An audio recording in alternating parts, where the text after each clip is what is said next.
sitting is resumed.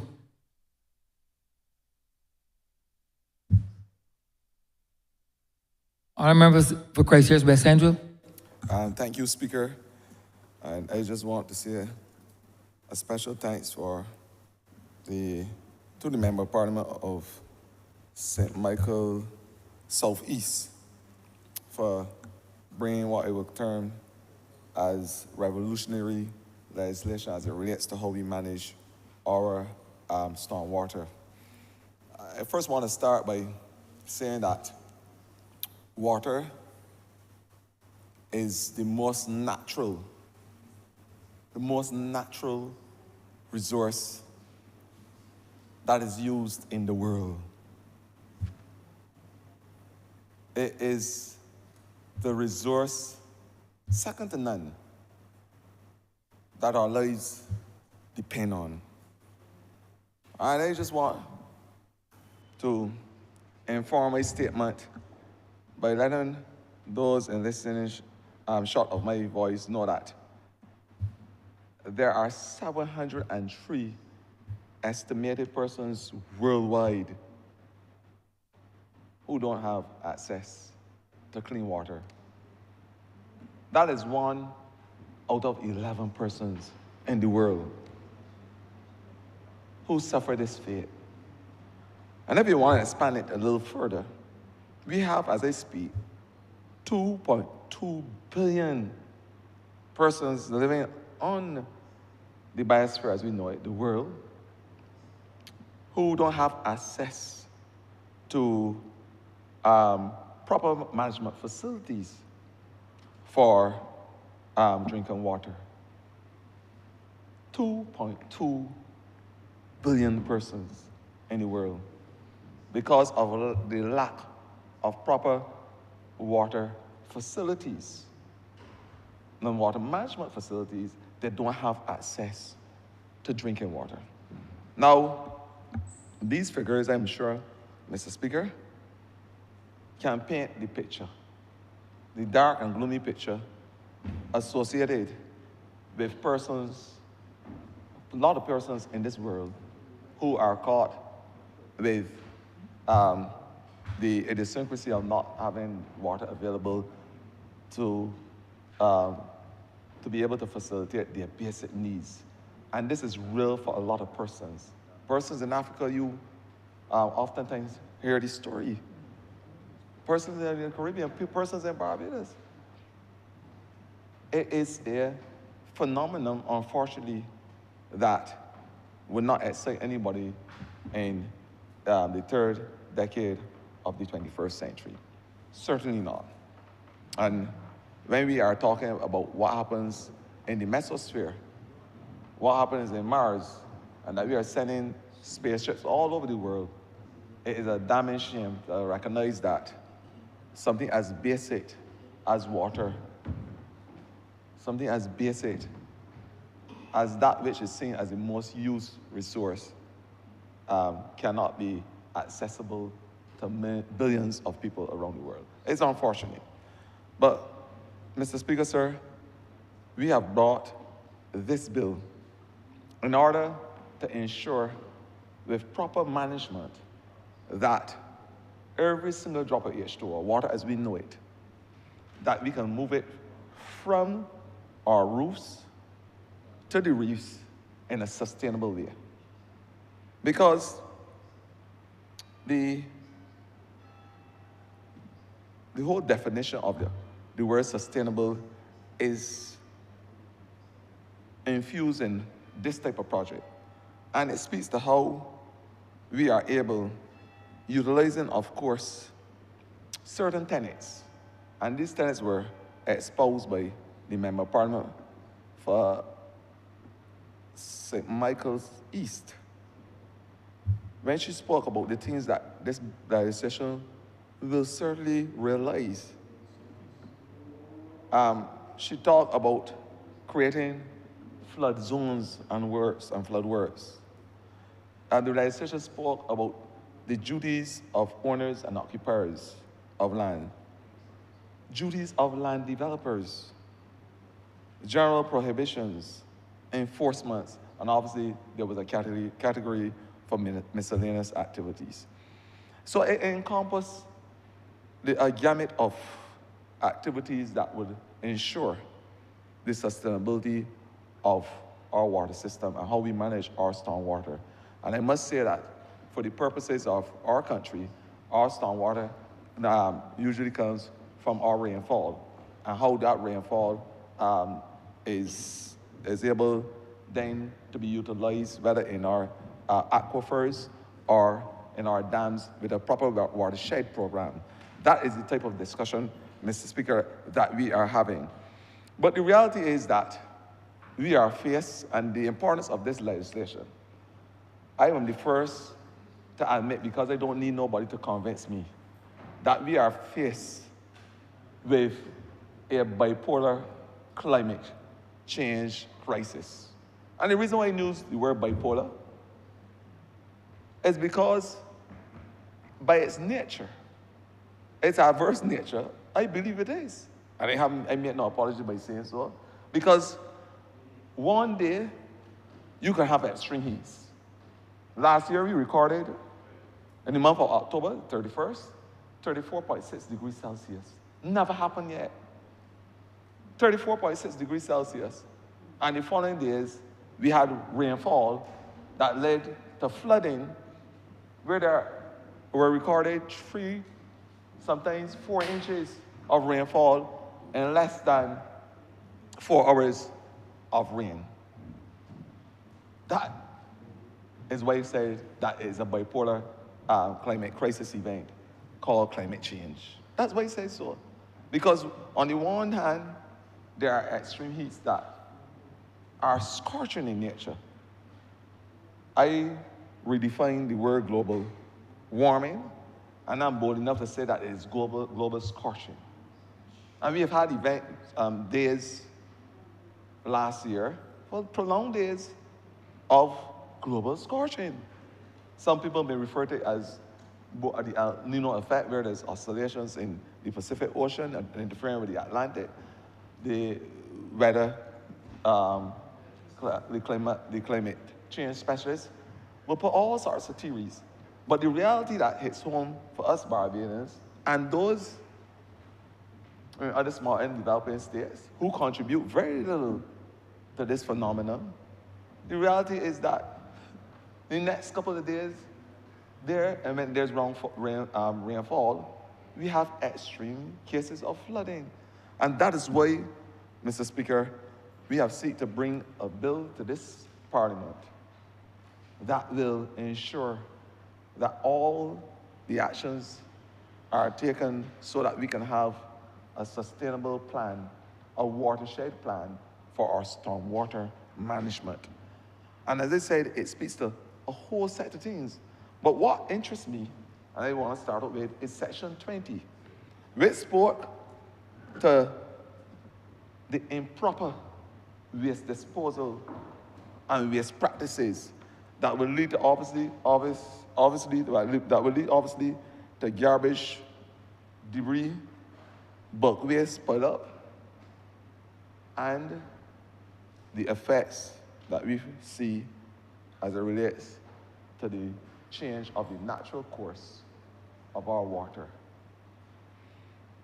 Illegal dumping, a scourge that has not only destroyed our ecosystems as we know it, but now, based on Section 20, it has an effect on the course of our water. And not only the course, but the quality as well. Because with illegal dumping, there is a sister that associates itself very closely with it, and that is pollution. And the fact that the remnants of this illegal activity, those remnants, the effect of those remnants as it relates to leaching into our water supply. This, Mr. Speaker, is the devil that we have to deal with on a daily basis in my ministry. And I'm saying that I want to congratulate the Member of Parliament for St. Michael South, St. Michael East, Southeast, who was bold enough to bring legislation that would say to persons who continue to dump illegally in our gullies and our ecosystem, disrupting the natural flow of our water, and also bring harmful chemicals into that same water, that you can now be charged $20,000 because on summary conviction, that is what this legislation has put in place. And I want to say that is a move in the right direction. Along with the Health Services Bill, the Health Services Act, which speaks to the $5,000 if you are found dumping illegally or on the year imprisonment or on summary conviction up to 2 years imprisonment, that this is a step in the right direction. We, as a people, as a nation who is suffering from water scarcity and water shortage, should embrace this type of legislation, and equally, we should be responsible enough and be conscious enough not to be involved in the illegal and wanton behavior that we are seeing. We are currently conducting the Gullies Are Alive project, aptly named, of course, by the gentleman who is standing a little higher than myself. Well, some may say a lot higher than myself, but my good friend from the constituency of St. Peter, who told me, Minister, you know something? Our gullies are in Barbados.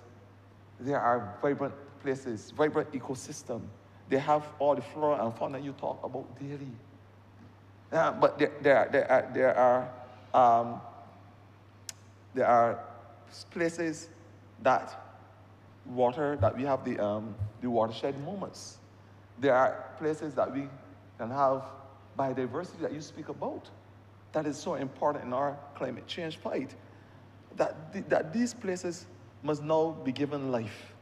So equally, I think that this project should be called The Gullies Are Alive. And I want to say that we started the project in earnest last November, and we have so far collected tons and tons of garbage. The same garbage that Section 20 referred to. The bulk waste, the old fridges, the old washing machines, because when they start to disintegrate, all the harmful chemicals go into our water supply. And if they don't go into the water supply, immediately because of the permeability of our soil, they are washed along with other harmful remnants into the sea. That is why it's no small wonder that when we did the test with the university in association with the university, with our good friends in New Zealand, we found that in the Sargassum Sea, we had higher than normal levels of arsenic, cadmium, mercury, lead, and other harmful chemicals.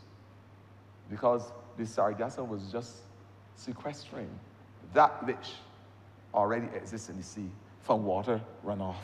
And that is why it's important to be able to come with a plan to manage our stormwater. It is real for us. We are regarded in this country as the 15th most water scarce country in the world. The 15th. This is not something that we should, by any stretch of imagination, be proud of. And if the climate change crisis continues in the way that it has been doing in terms of the trajectory, I will say that it is not a good sight. It is not a good omen for the people of Barbados. And so we have to be able to do the right thing. There's never a wrong time to do the right thing. And right now is the right time to ensure the success of a piece of legislation that will put measures in place so that persons will have the systems, the storm management infrastructure and systems to be able to preserve that water and allow us to have the drinking water, that clean drinking water that we feel and we know that the people of Barbados deserve. But it's not only about having built great technology and ensuring that there are the dams and the soakways, etc. But in this ministry, my responsibility is to also talk about green technologies and to have that green belt technology to ensure that we have a permeable membrane and a filtration membrane so that we can have clean water going to our aquifers so we can redirect our water in a way that will ensure that the flooding that we will have in certain areas, that will become a thing of the past. If you can date your memory, Mr. Speaker, to a couple of years ago, we had flooding in the whole town and Trents area. It was a perennial catastrophe in that area. And what we did in the Ministry of Environment, along with USAID, we decided to enter a project where we use green technology along with building those canals and et cetera, great technology that built infrastructure environment to be able to mitigate the flooding. And I'm sure, Mr. Speaker, if you are any Barbadian during the heavy rainfall, happen to visit those areas, I'm sure that you will recognize that the project has been a successful project thus far using green technology because it allows the filtration and the movement of water in a safe way. The importance of having the adaptive measures, and when I say adaptation, a project comes directly to mind, the roofs to reefs. It speaks to every drop of water from the roof, and I'm saying it is high time that we start enhance our technologies, whether green or built, to be able to accommodate every single feature to preserve our water. It is having a holistic watershed exercise and project. And we now have to have the conversations even with Barbadians. I know you're accustomed to certain architecture and certain buildings. We are accustomed to building with rafters and truss anchors and connectors. We have been doing it for years. But it's high time now, in the same way that we are saying that some roofs, some areas of our roofs must have that photovoltaic as abatement technology so that we can reduce our fossil fuel picture.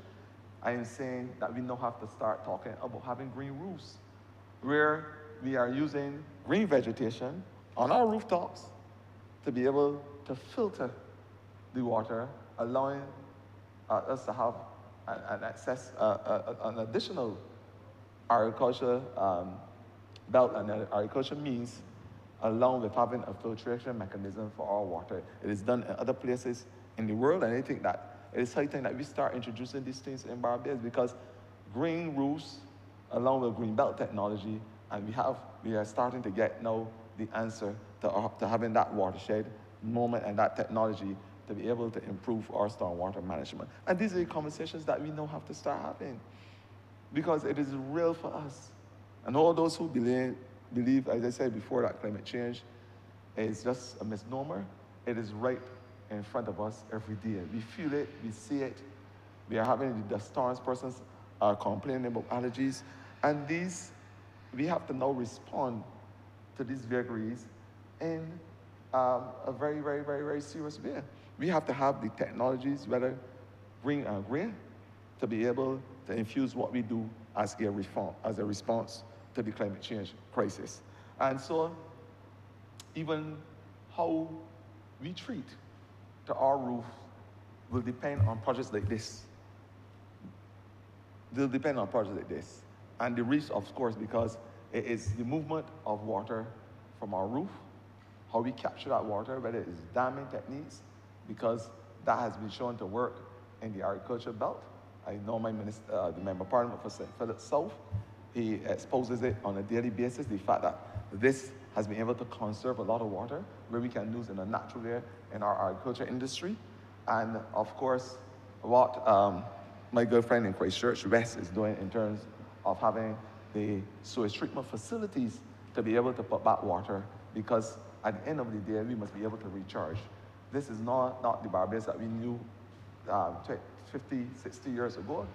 This is a Barbados who, like other states and lesser developed states, who is under the vagaries, unfortunately, of a climate change crisis, and we are going to do everything in our power. We are going to ensure that the legislation is here, but equally, we have to make sure that we walk Barbadians in the process, because every single hand must come together. There's a saying that many hands make light work. I said already, the antithesis of that is that no work makes light hands as well. And I'm serious when I say it. And I believe that we now have to put collectively our hands together. Every Barbadian must play their part, of course, in ensuring that at the household level that we do the basic things in terms of our soapways, in terms of our wells, report any blockages, and I'm sure that the drainage unit will continue to do that which they're supposed to do. The legislation speaks to what is not allowed in terms of the building of fences, guard walls, structures, etc. The fact that you cannot block those passageways by vehicles, whether they're abandoned vehicles or otherwise, these are serious aspects of the legislation in order for us to be able to roll out a proper watershed, project. And I'm saying, Mr. Speaker, sir, that, and the reason why I say that the most adaptive project that we ever deliver on this country will definitely be our roof to reefs, because you're not only looking at water from the time it leaves in a sustainable way, the roof, but equally we are looking at our reef and the ability to be able to recharge our reefs with good, clean water. And the importance of this should never be underestimated, because of the ability of our reefs to be able to provide that blue carbon sink for the sequestration of the greenhouse gas carbon dioxide as we know it. This is well documented. It is important. The roofs, from the roofs and how we build those roofs, how we are able to use, Mr. Speaker, sir, the rafter connectors and truss anchors, how we are able to allow water to go into our storage tanks. You've heard the conversation at our budget. We spoke about the incentive plan to have homeowners conserve water, having those tanks on the house. All those things, Mr. Speaker, we are doing with one basic thing in mind, and that is to be able to conserve water so we can have it delivered in a sustainable way to the average Barbadian. And that is the basis of our plan. Mr. Speaker, sir, I am happy to associate myself with this legislation, and I want to tell the Member of Parliament for St. Michael's Southeast that the legislation is here. The work will now start. It is a matter of sensitizing Barbadians about the importance of having good, clean water, recognizing that billions of people around the world certainly don't, and that they must be able to walk in the journey with us as we are able to sustain that which will basically save their lives. I'm obliged. Honourable for Christchurch West. Thank you very much, Mr. Speaker, for giving me the opportunity to join this debate.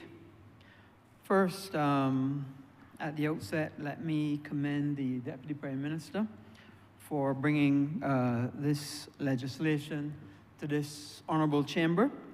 It has been a long time in coming, and certainly her presentation was certainly very explanatory, explaining clause by clause by clause each part of the legislation and the intention and what it is supposed to do.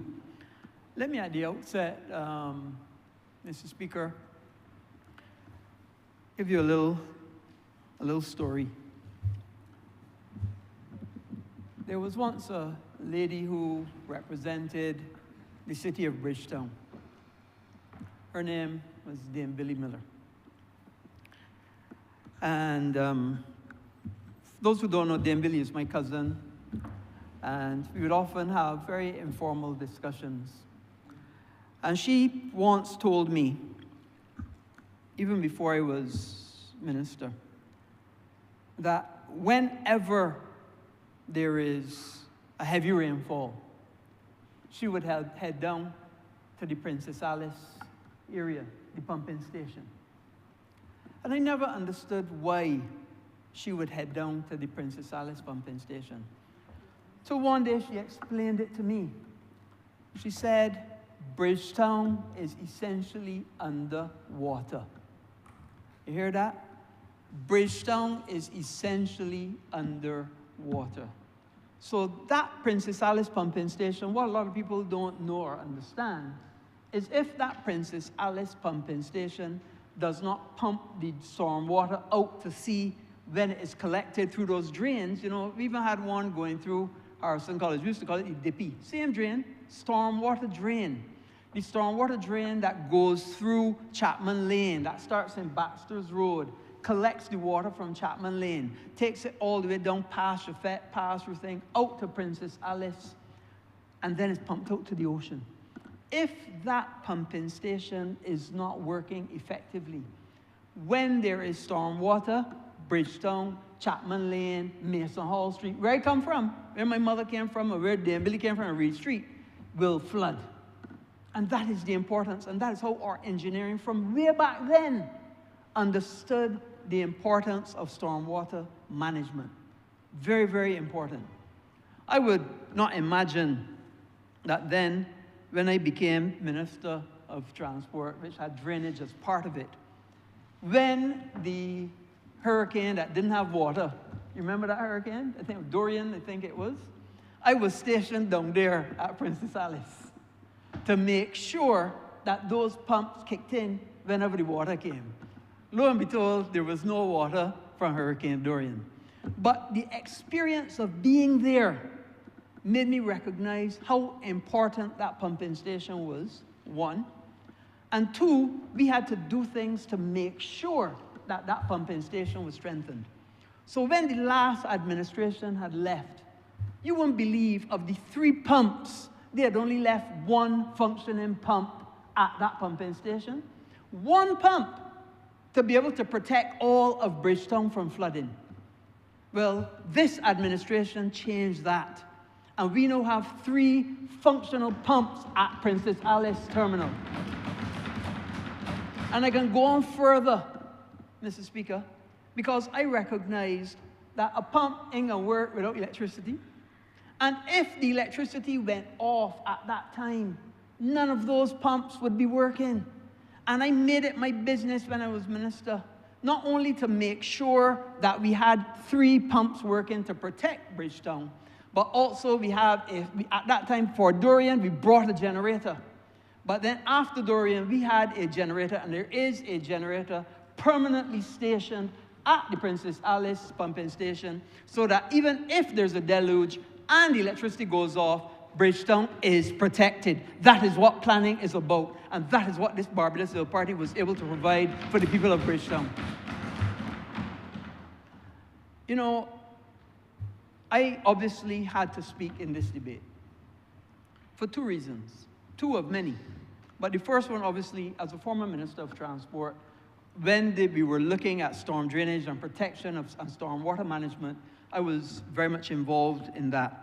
And then the second reason, because this relates a lot to planning, and now as Minister for Planning, I have responsibility there.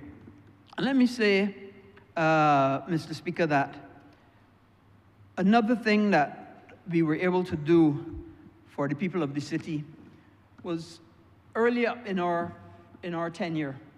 They had not a hurricane, it was a heavy rainfall, and the people of Chapman Lane got flooded out. And it's a serious thing, because what that flooding did, it went into people's wells, and the water was 2 feet, 3 feet up. People were marooned in their homes, and it was difficult. And what we were able to do with the drainage unit, we made something called a floodplain. And what is that? This is a very technical thing. You heard the other technical member here, and the member for Christchurch West Central, speaking about it, because a lot of these things tend to be a little technical. It's a technical thing, but I can make it simple.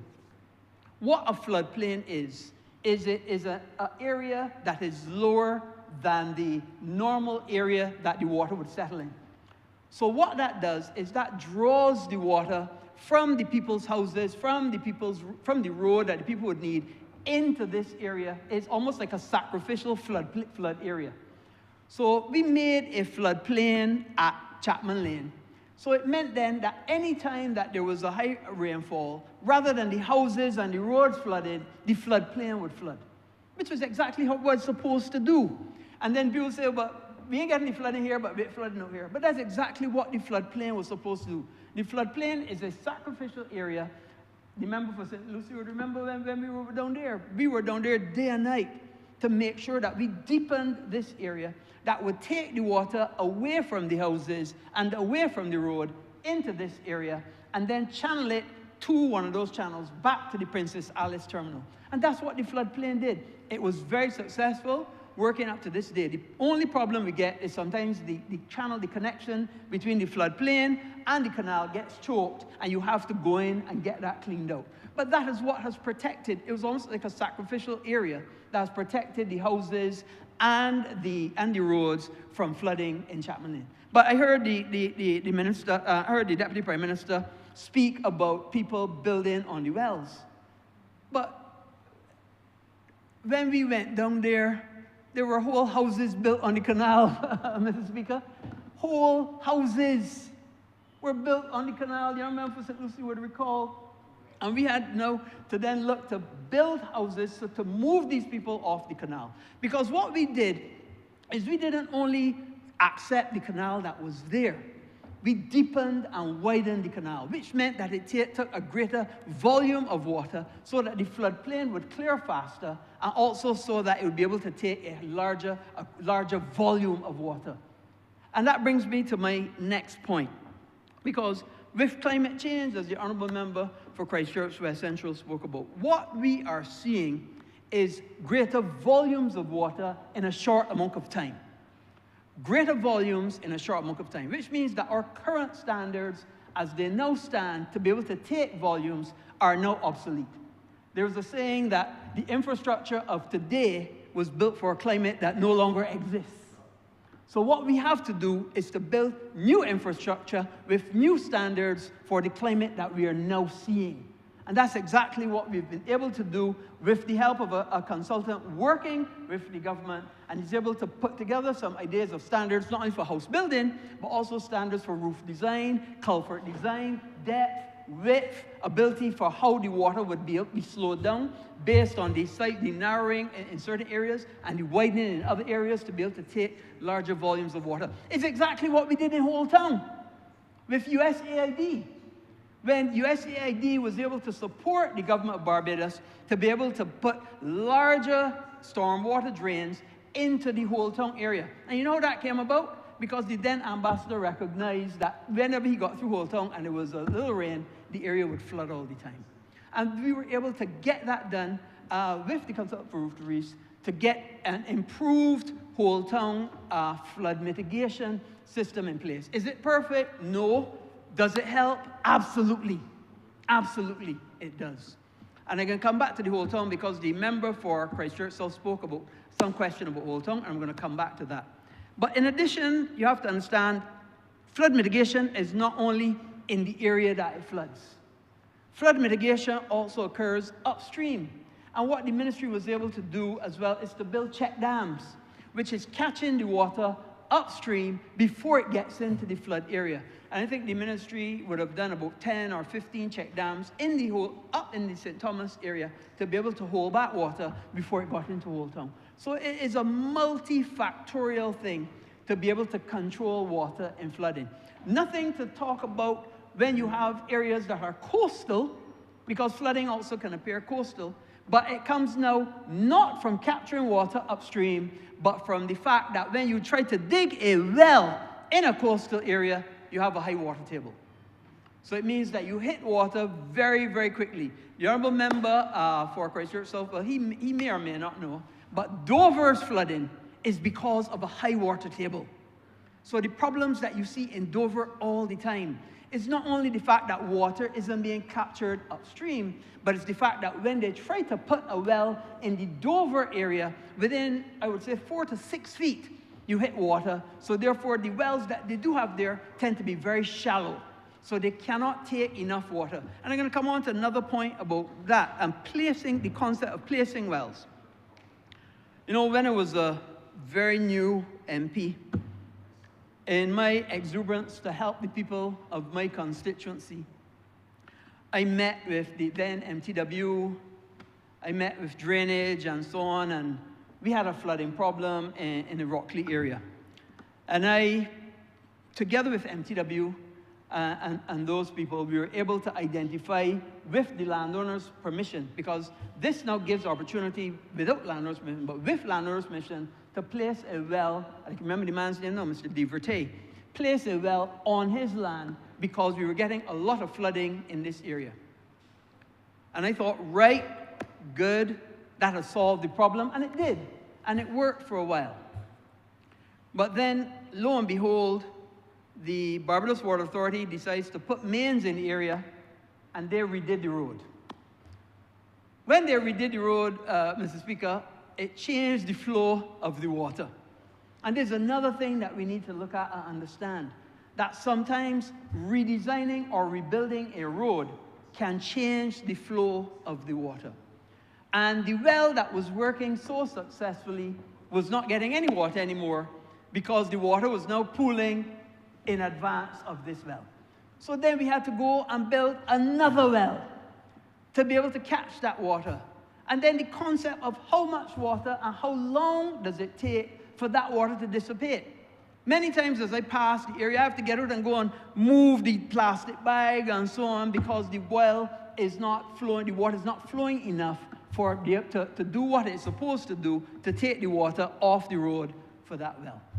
And it brings me to another point, you know, another story.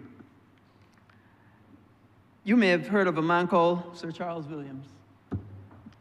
No, the late Sir Charles. Sir Charles often reminded me of a story. He told me this story. He said when he was a young man in the construction industry, his job was to go and check wells. I said, what do you mean by check wells, Sir Charles? I don't understand. He said, I mean, I can imagine, you know, when you go to build a well, it's a 4x4 wide or 4x6 or whatever it is. He says, yes. But you know, when the men dig in the well, it might be 4x6 at the top, but it might be 2x2 at the bottom. Because the quantum of the space, they reduce. And in fact, he told me a story of one time he went in a well to check it. And the well digger didn't like that he was going in the well. When he get in the well, luckily he had a second up top because the well digger had a boulder to drop down in that well. And luckily the second stopped the man from trotting that boulder down in that well. And he said if his second wasn't up top, he probably would have been a dead person if that boulder gone down. Because you got to remember, at that time, well, probably still now, people are paid according to the volume of material that they've taken out of a well. So the 4x4 or the 4x6 is supposed to be 4x4 or 4x6 at the top and at the bottom. And that was his job, to go and check the depth of the well to make sure that the depth remained the same all the way through the volume of material that was taken out. You know, this, Mr. Speaker, essentially codifies what the planning department has already been doing. And if nothing else, I think what this legislation does is it shows a little bit about how the planning department works. The planning department does not have all the information in itself residing. What the planning department does is it gathers from the technical people of each particular area what the particular problem is and how it resolves it. So from MTW, it does drainage and it does road design. From agriculture, it does the accessibility in the agriculture area. From coastal zone management, it gets the information about coastal, and then it brings all these technical people together to be able to collate and make decisions based on their comments and their responses to various applications. And I want to be clear, the planning department has been putting conditions on developers and developments all the time to be able to manage stormwater. And I'm going to go particularly to the application that the member for Christchurch South spoke about, which is the application for the new Civic Centre at Trents. And it clearly states, so there's no question about being caught, not being caught. It is a condition. And you will not get certificate of compliance without complying to the conditions that are in. At condition 11, it says that the developer must give a detailed drainage plan showing how stormwater will be site contained.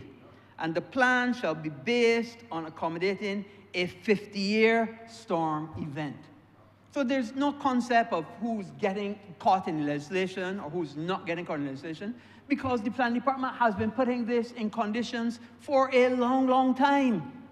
And the particular development will not get a certificate of compliance unless they comply with all the agreed conditions. So this is standard. All this does, all the legislation now doing is codifying what planning has been doing for a long time. So in addition, to get back to another floodplain that we did, another area that used to flood all the time was Cherry Tree Grove Circle, which was in the Wotton area. And then we had such great success at Chapman Lane, Mason Hall Street area. We then did another floodplain in Cherry Tree. And Cherry Tree now, you hardly hear flooding, because what we did is we went behind Water Street School and we did another floodplain, which takes the water as it comes down from the hill, captures it so it doesn't go into these lower areas like Cherry Tree in the Wotton area. So there are multiple factors that go into resolving drainage. And what the legislation is able to do is be able to pull all of these parts together and bring it into one place and make it clear to all and sundry that they're responsibilities of government, they're responsibilities of developers, they're responsibilities of homeowners. And what we have to do is work together collectively so that all the surrounding stakeholders and all the surrounding partners know full well that they're protected. This is a different world that we are living in.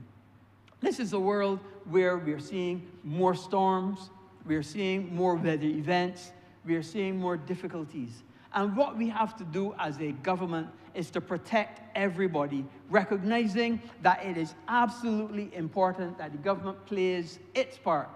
And I'm going to give a little something about the government, because the government has thousands of wells too.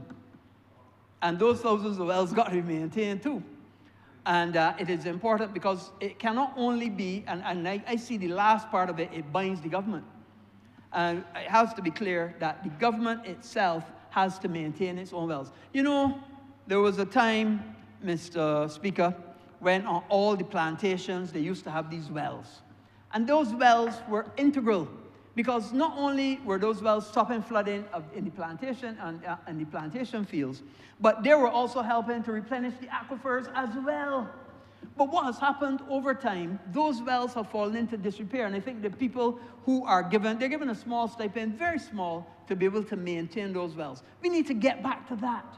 We need, and this is part of what this legislation is going to do as well, get those people that have wells on their plantations. And we had a program where we geotagged all the wells. I don't know if it's still going, but we geotagged, had a georeference for as many of the wells on the plantation. I think there were 4,000 or 5,000, thousands of them were all through the plantations lands in Barbados.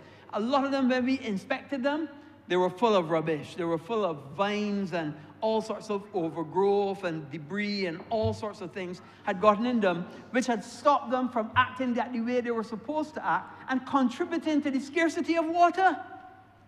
So it was definitely important that we bring this so that we get people to understand that they have to maintain their wells. It is a civic responsibility to maintain those wells, because the more wells that you have operating in the agriculture area, the less water we have to deal with down the road. The less flood mitigation we have to deal with down the road. So this is very, very important legislation. It is timely. I commend this chamber to support this legislation, because I have, and not only the fact that there's been no contention about it, but this legislation is a legislation for Barbados. It is legislation for our environment. It is a legislation for the times. And what we must now do is step up to the plate and give Barbados the best, and it's due. I'm obliged. Honourable Member for Christchurch East. Mr. Speaker, I rise to speak very, very briefly. And I can't not speak because we're coming into that time of the year that causes me many, many sleepless nights and great anxiety. Sir, we are approaching the hurricane season. And for those who have been paying attention, well, the hurricane season officially starts on the 1st of June. Our position for operational readiness in Barbados is now the 1st of May. And the practical impact of that was felt last year when we had some of the earliest storms on record. We had the earliest Category 5 storm developing on record. And we were in a good position in terms of preparation for the event. We got some rain. It was not as much as we expected, but even though it was not as much as was expected, the fact was that we now have a program. We now have triggers, so we have protocols. So when a system is identified as coming in our direction, a certain distance out, then we trigger our protocols. You will see the Ministry of Public Works out clearing gullies, clearing waterways. We do the clearing of waterways up to 24 hours before the event. Another protocol that if people pay attention, they realize that within 12 hours of the shutdown, all the garbage in Barbados is collected. So that there's no garbage out on the street to be tossed around or to end up in the drains. We ensure that in the Bridgetown area, the sewage system and the stormwater network is flushed out. So these are things that, if people are actually watching what is going on, are triggered once the system is approaching Barbados.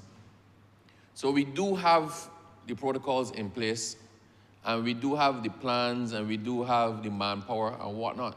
But quite frankly, sir, while we do have that, we don't want the job to be difficult every single time. And the Honourable Member for Christchurch West was alluding to the pumps and the pump house down Fontebelle, down Princess Alice. A couple years ago, we had flooding, massive flooding in Fontebelle, Murphy's Pasture, surrounding areas. And we took a tour to see exactly what's going on. And one of the places we visited was the pump house. And just before the pump house, there's a catchment area right in the car park of Chafet. It's like a grate that catches debris before it goes into the pump house. And there was supposed to be a man there raking that off.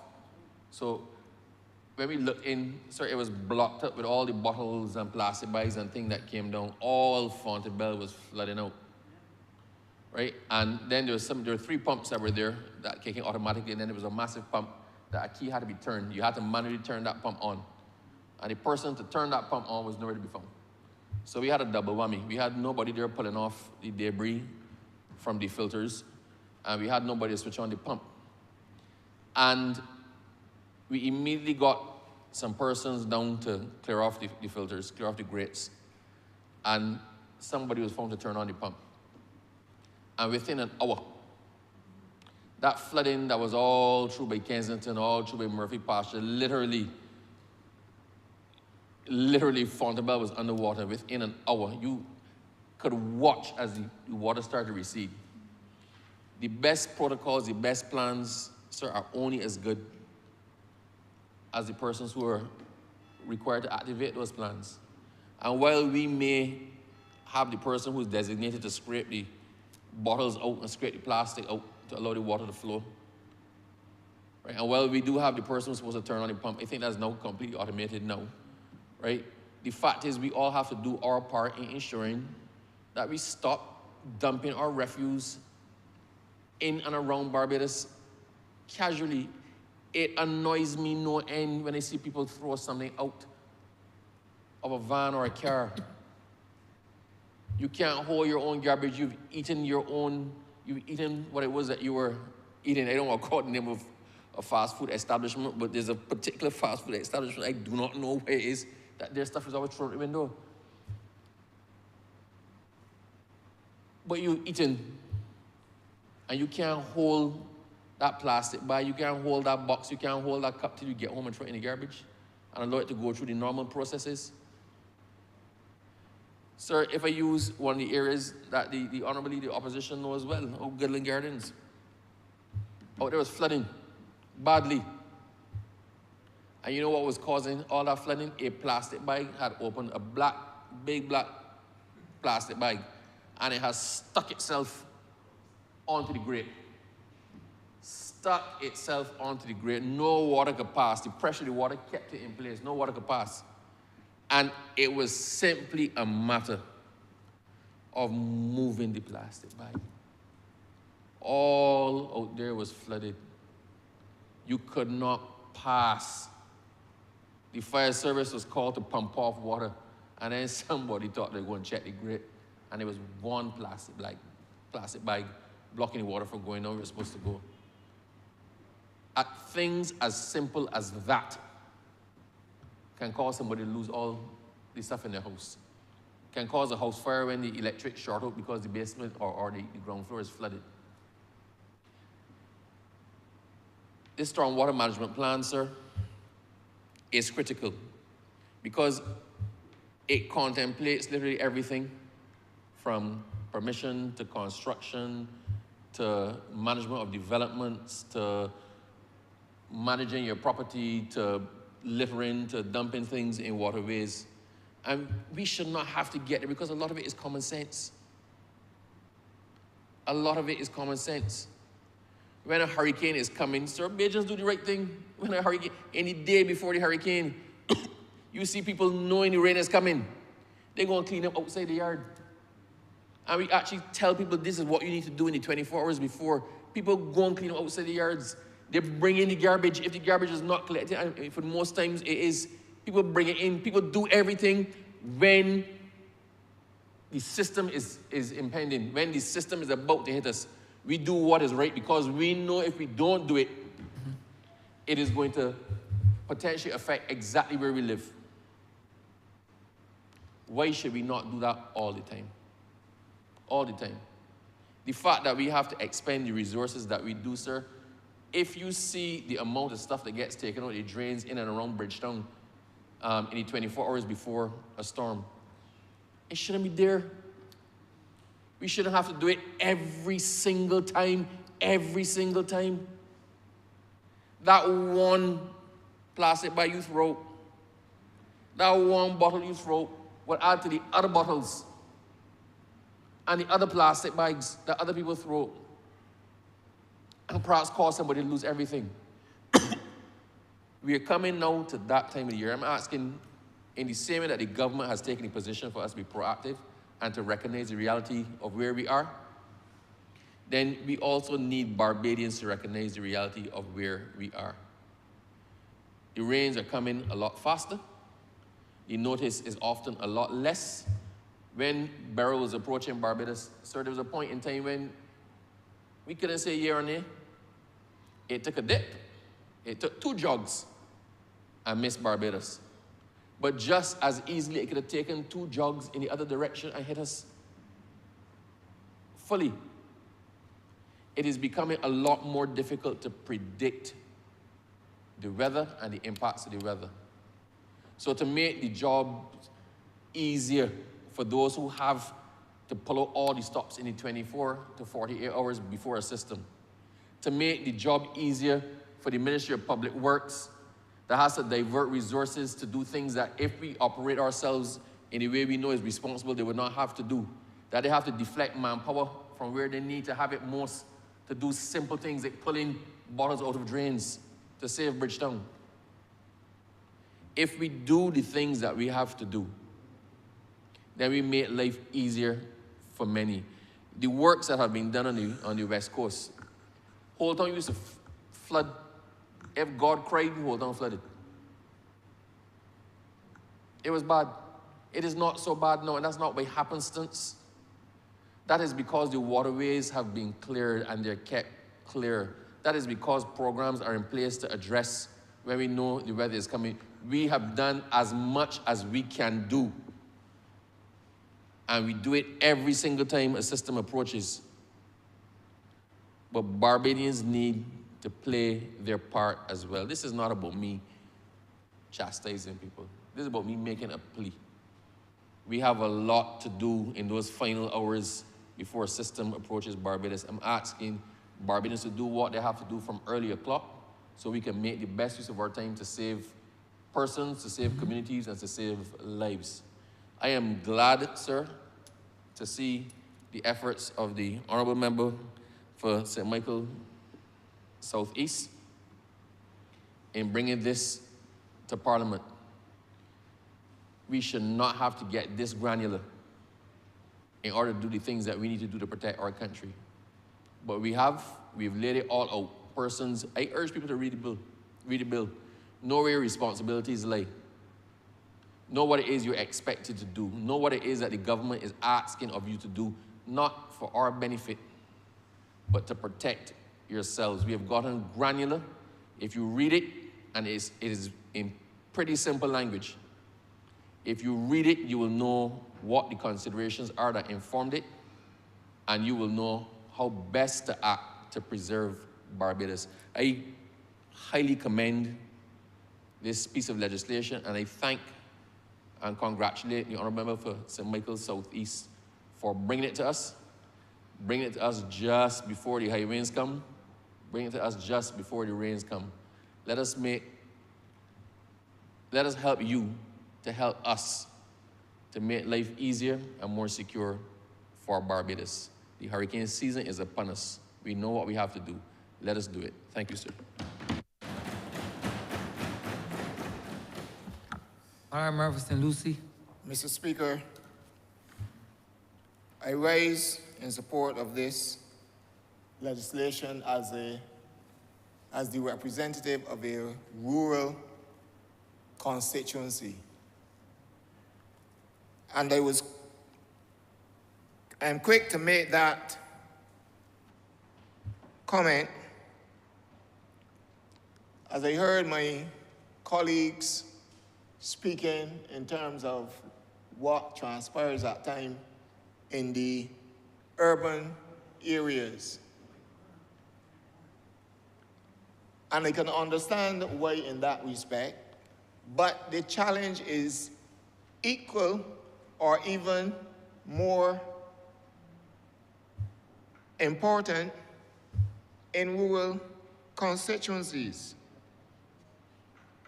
One of the things as I sat there that I remember, my mother used to say to me, Honourable Member for Christchurch West,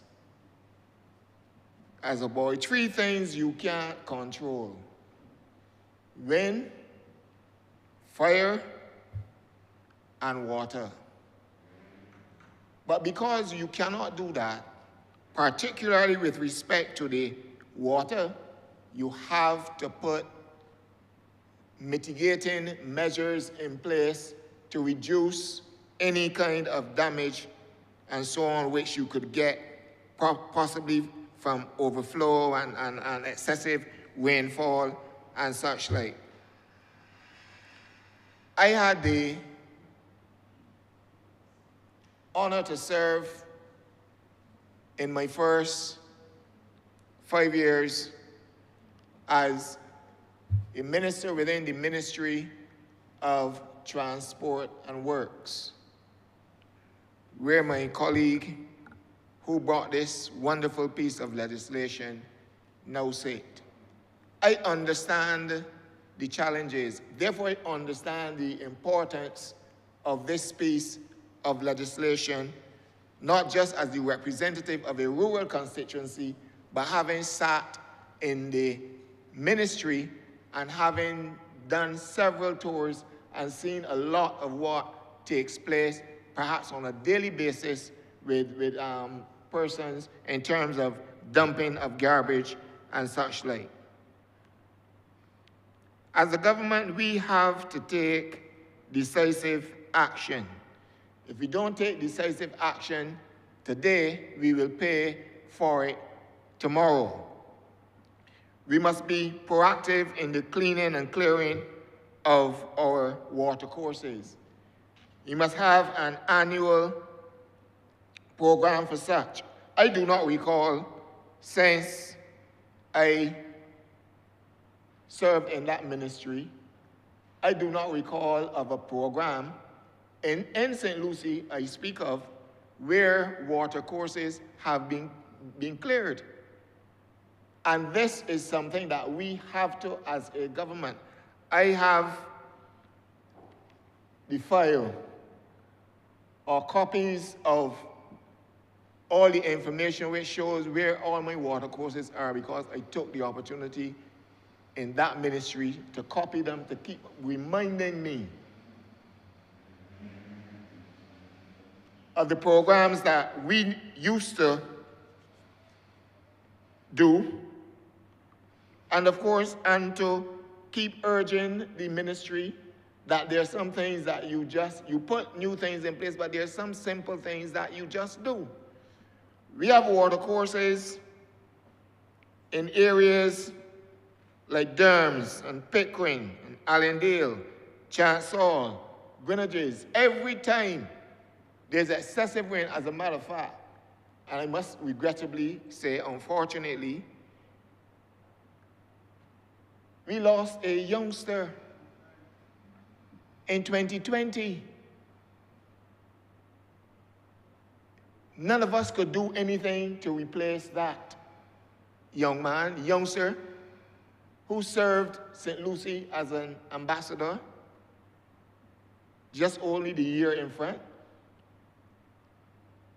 lost his life, regrettably. And this tells me of the extreme importance to making sure that we put measures and keep measures in place. One of the things that I would suggest, now,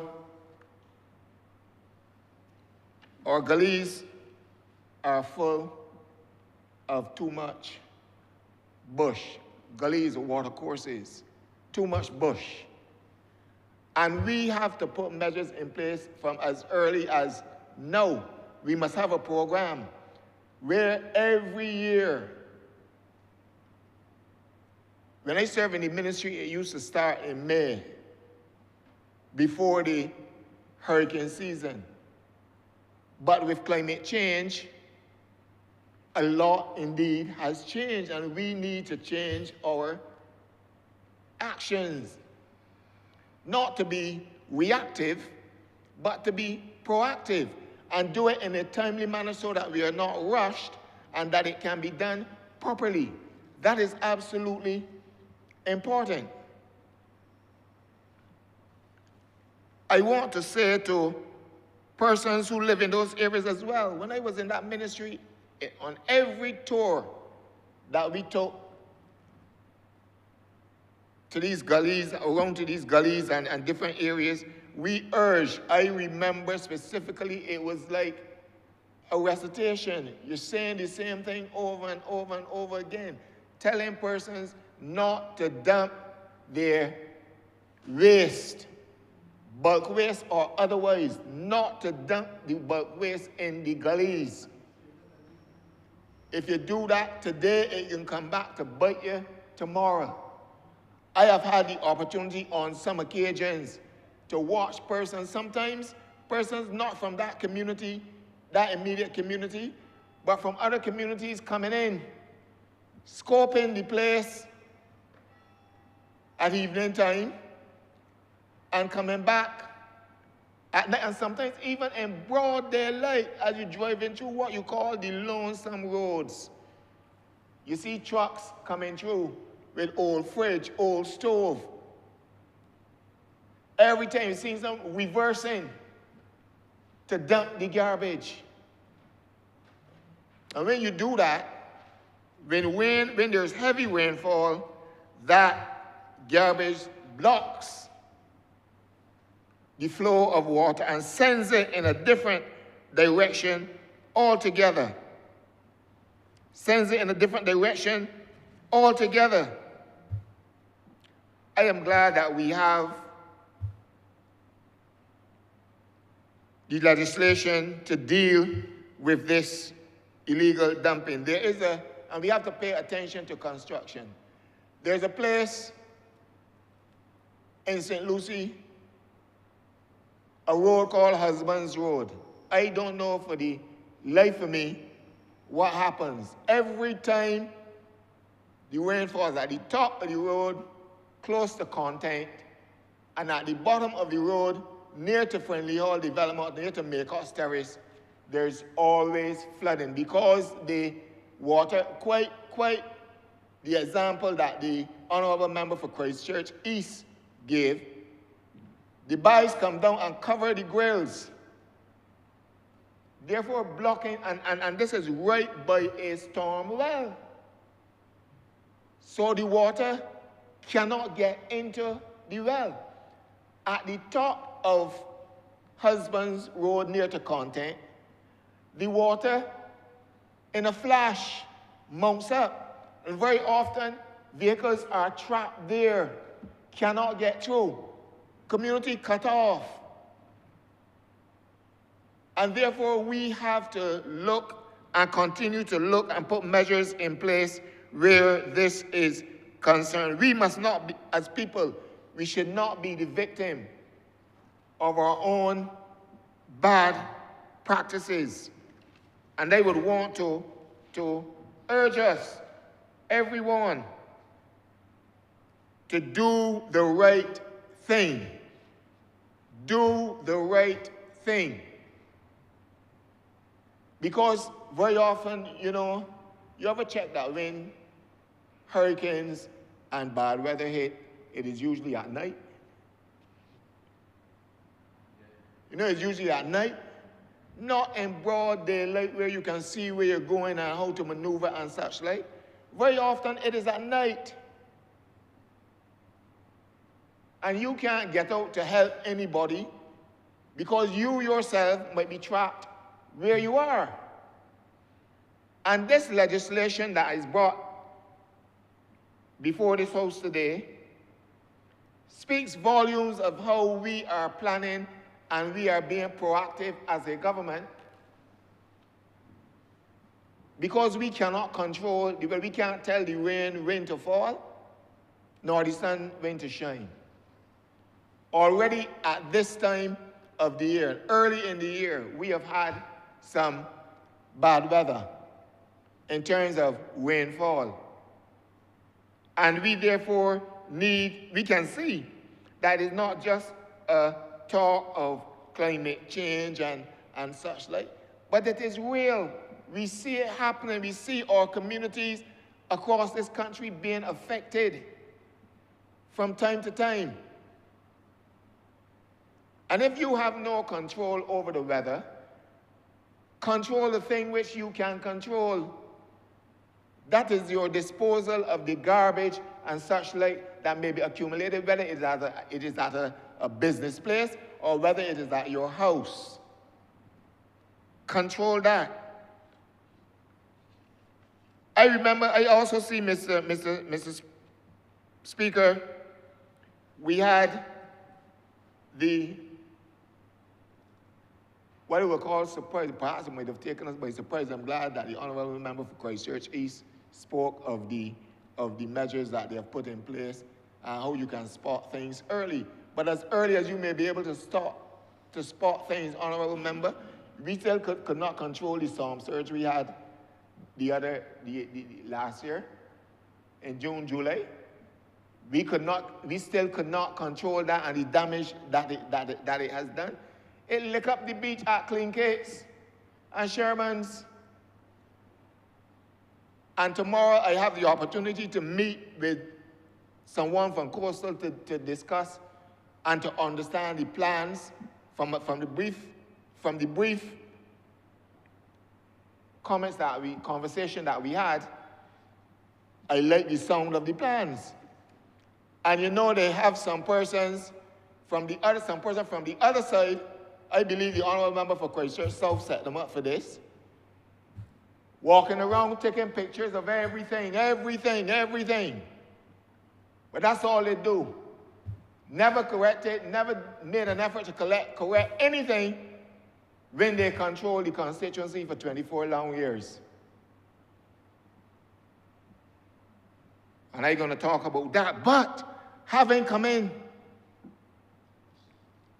based on what the people wanted, having come in, I intend that as long as it takes, I am going to do my best and my representation to lead a legacy of proper representation and projects which we have done to correct all the ills that there is in the only female parish in in Barbados. That is what I am here to do, to represent. And it doesn't matter how long it takes. I ain't getting in the departure lounge till I've seen a number of projects completed. Because it is about improvement for the people you serve, not about talk, but improvement. And the government has, as long as I've been there, been doing a number of projects, doing its best to assist in that regard. And this legislation is part of that process. It shows you that this government is serious about not just talk, not pretty talk like the other side, as they would always quote, not pretty talk and action like you're from Hollywood, but about doing things to uplift the constituency and then ready to go on the front foot. I would challenge the opposition leader and whoever he brings to put the record, and we will put the record straight. Put your record straight. I'm going to put mine straight. And the record of this government.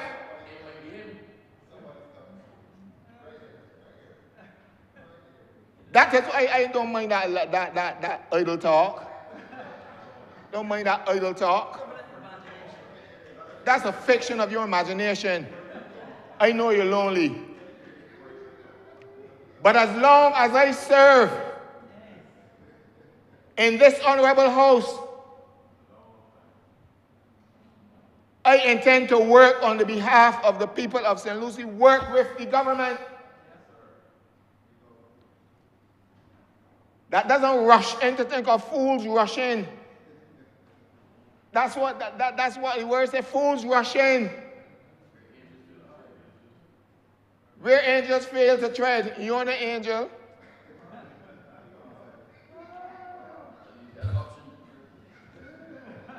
So, Mr. Speaker, I could only support wholeheartedly this legislation with all that has happened and all the pieces of legislation that we have put on the statute books. And we want to not just put the legislation there, but make the legislation work for us and for the people we serve. And I therefore have no choice.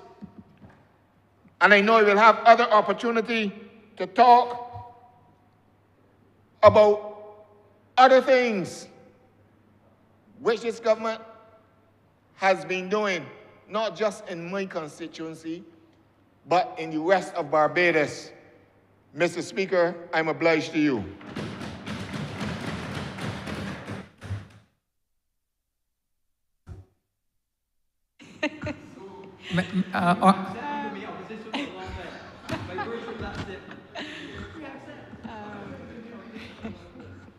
Honourable St. Michael Southeast. Thank you, Mr. Speaker. I didn't expect this bill to lead us to this point where there was so much humor at the end, because I really want to, first of all, thank all of the honourable members who spoke. I particularly enjoyed the last speaker, the honourable member for St. Lucie. And perhaps I should indicate to the member for Christchurch South that he can be assured that he will get to his 6 o'clock urgent meeting of all members of the Democratic Labour Party. We have no intention of detaining him. We are certainly ready on this side for whatever the future holds. And while he is looking forward to company next to him, we intend to continue to maintain this government and keep this country in good order. That said, though, Mr. Speaker, you know, the Honourable Leader of the Opposition... There's African Liberation Day. Because I remember you are a member for Precious South speaking to liberations. I didn't know that it was African Liberation Day. Oh, I see. I heard him, Mr. Speaker, but it's going to take a lot more than liberation to help him and his party. And I hope that nobody gets locked out this afternoon at George Street. But I want to, in all sincerity, all jokes aside, I want to thank the Honourable Leader of the Opposition. I think maybe by indicating to him that there was previously no opposition from the then Democratic Labour Party may have soothed him somewhat and given him the comfort that if he went against that, he would be going against the heart of the Democratic Labour Party as well. But I think this, and you've heard the other members spoke, this is not an issue where there is a lot of contention, if any. As usual, and perhaps in a very predictable way. I know the Honourable Member for Christchurch South is concerned that he's now become very predictable. But I sit here quietly, Mr. Speaker, and I watch and I listen very carefully to the Leader of the Opposition, and he is predictable. I don't get concerned about the antics and the criticisms and all that, but he is predictable. If there's a piece of legislation that is sound, for the most part, the Honourable Member will support. He will make the usual comments about the presentation by the Honourable Member, and he will dive straight into the law. And that has been the usual trajectory. So in anticipating and certainly in preparing this bill and going back through the amendments that we've made, I think it was clear that there could be little opposition on the foundation principles of the bill, and perhaps that there would be some things that he would raise in relation to the law. Allow me first, though, to let him know that there is no coincidence whatsoever with this particular legislation coming today. I think he was concerned that when I mentioned Western and what happened in St. James North many years ago, that this was somehow coinciding with the resignation of the Honourable Member for St. James North. But I wish to alert him that the bill was actually on the order paper for some time, and we did some amendments to it. Again, anticipating his criticisms, we tried to fine-tune it as much as we could to limit those criticisms, but to get it right, because we do benefit from members and their contributions in this chamber to make sure that the legislation is tight. So again, I just want to thank him for that. He raised, obviously, a few issues. You mentioned the wetlands in Dover to be clean. That, along with the area in Graham Hall and others, obviously we have a routine maintenance schedule ongoing. The Honourable Member for St. Lucie raised some areas which he indicated in his constituency need to be back into the program, and certainly I will look at that. I know that some of them have been done, but we certainly, once the monies are released for this financial year, we will start that program again. I know you tried to throw a spoke in the wheel with the whole town issue with Trents, but just to say to the Honourable Member that drainage unit, and certainly this ministry, has been doing a lot of cleanup from the last administration. And in so doing, there are a lot of drainage studies, a lot of flood engineering studies that I've certainly come to office, and we've had to aggressively try to ensure that we engage the relevant individuals, professionals, to be able to carry out flood engineering works. So I just want to assure him, he raised the issue of whether Trents is going to be addressed in terms of drainage issues. I give him the assurance that Trents is actually being addressed because when we move the Civic Center into that area, not only will the drainage study address the move and the relocation of the Civic Center, but we have also addressed the wider issue of drainage in the area. So whatever impacts that particular facility may have, we have looked at all of the issues of flooding in the surrounding areas as well. Obviously, we have gone further because he didn't mention it today, but the member for Christchurch South should be aware, and if he isn't, the current caretaker of the constituency is well aware of the issues in Hythe Gardens, because he did not mention it. But having met with the residents there and our caretaker for that constituency, we have gone in, we have looked at the issues that have presented the individuals in that community, and we've given certain assurances in terms of how we are going to address that area. The flood engineering studies have extended, I think I mentioned earlier, to Wilcox. They've extended to Goodland Gardens, which I believe is also in his constituency. Again, that has been a long-standing problem. Finally, we have those studies that are ongoing. We should get those very shortly, and then we should be able to go to tender to be able to get the works actually completed in those areas.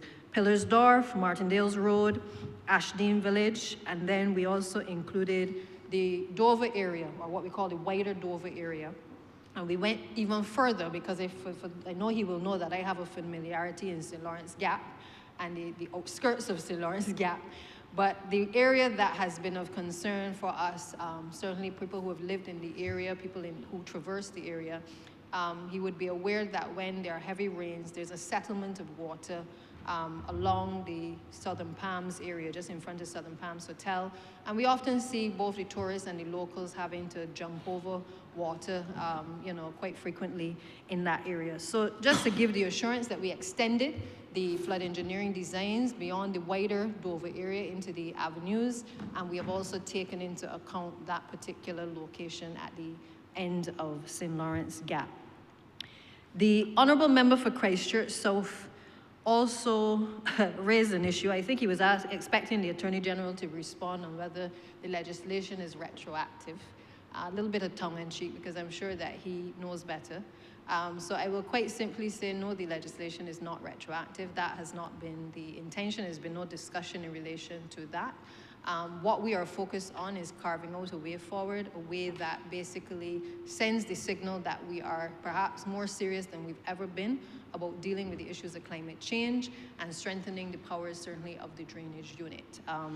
And of course, any concerns with respect to existing developers, I believe the Honourable Member for Christchurch West would have addressed that in relation to the ongoing discussions that developers have from time to time with the Planning Department. And I'm sure that they will address any concerns that arise in the course of any development, whether Old Town or anywhere else for that matter. The other concern that I believe was raised that I would just want to touch on is I think there was this inference that Section 19 criminalizes behavior of individuals, whereas with respect to land developers that we are, in a sense, soft on land developers. Sorry, that Section 17 does not do the same thing as it does in relation to Section 19 in relation to individuals. And that for some reason we are being soft on land developers where there is no similar penalty and offense being created in relation to, for instance, the submission of stormwater drainage plans. I would want to address this as follows. I think it is, I understand the need to sensationalize these issues and to make it appear as though there's one rule for one and one rule for the next. But if the Honourable Member would cast his mind back to some planning law, he would realize that any developer who intends to do development in this country has to go through a process. There are a set of rules and regulations in place, and really, as the Honourable Minister and Senior Minister for Christchurch West would have indicated, what we have sought to do in this legislation is to codify what already exists. We've not created anything new in relation to that section. But if he goes to Section 18, he will see that the offense is actually created in relation to the land developers where they haven't failed, or if asked to submit a stormwater drainage plan, if they fail to do so once requested, that if they go on to construct a system and it is the inappropriate system, it creates an offense under the legislation. So it speaks to the fact that the land developer shall, if required to do so by the Chief Technical Officer or the Director of Planning and Development, construct adequate drainage systems to mitigate the risk of flooding within the development. So again, once he has gone through the submission of the stormwater plans, if requested to do so by the Director of Planning and Development, if he then does not obviously comply with the requirements to do so and they're not adequate, the legislation at Section 18 provides that that will now constitute an offense and the person will be guilty of an offense and liable on summary conviction to a fine of $20,000. So I believe that should settle the issue as to whether there is any attempt in the legislation to distinguish between individuals and owners, the ordinary man, as he's trying to put it, or against versus the land developer.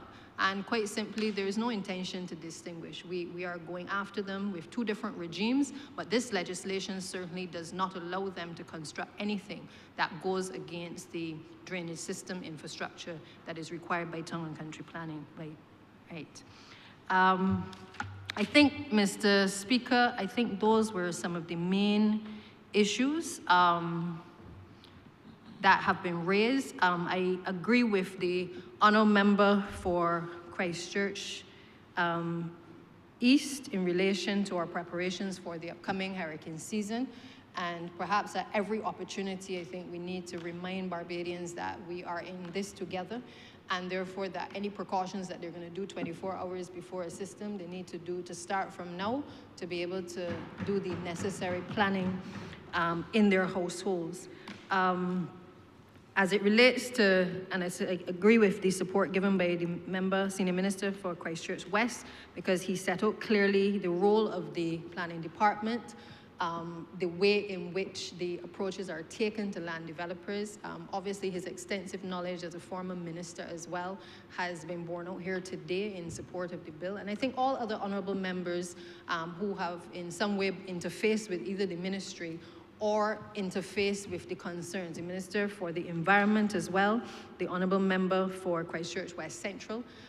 Again, this debate I don't think could go ahead without him because he is certainly a pioneer in this area in terms of environmental issues.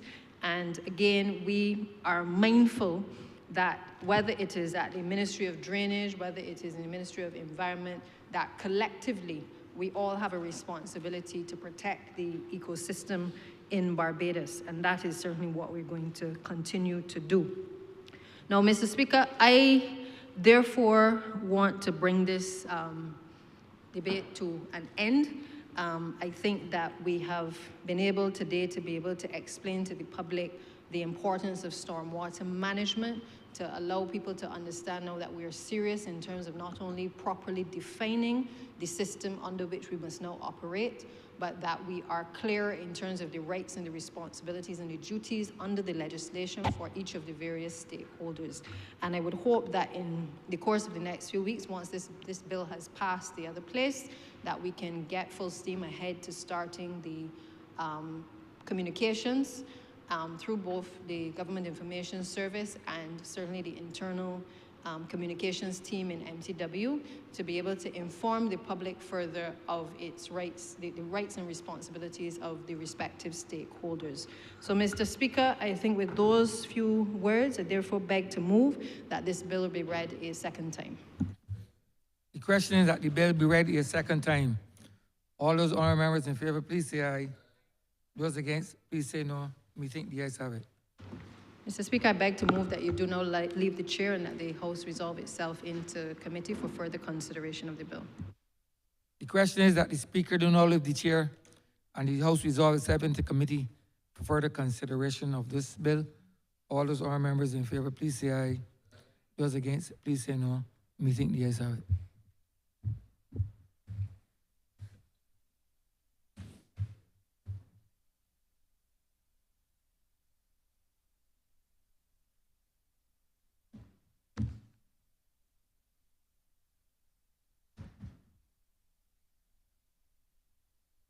This Honourable House is now in committee.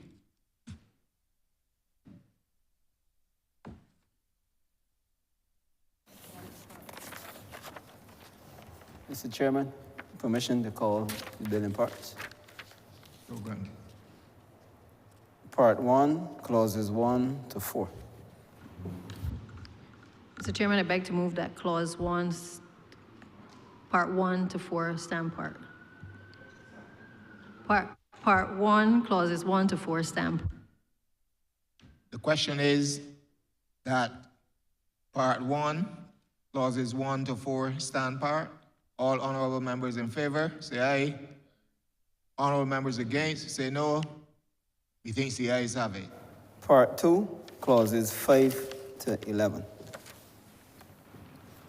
Mr. Chairman, I beg to move that Part 2, Clause 5 to 16? 11, stand part. The question is that Part 2, clauses 5 to 11 stand part. All honorable members in favor, say aye. Honorable members against, say no.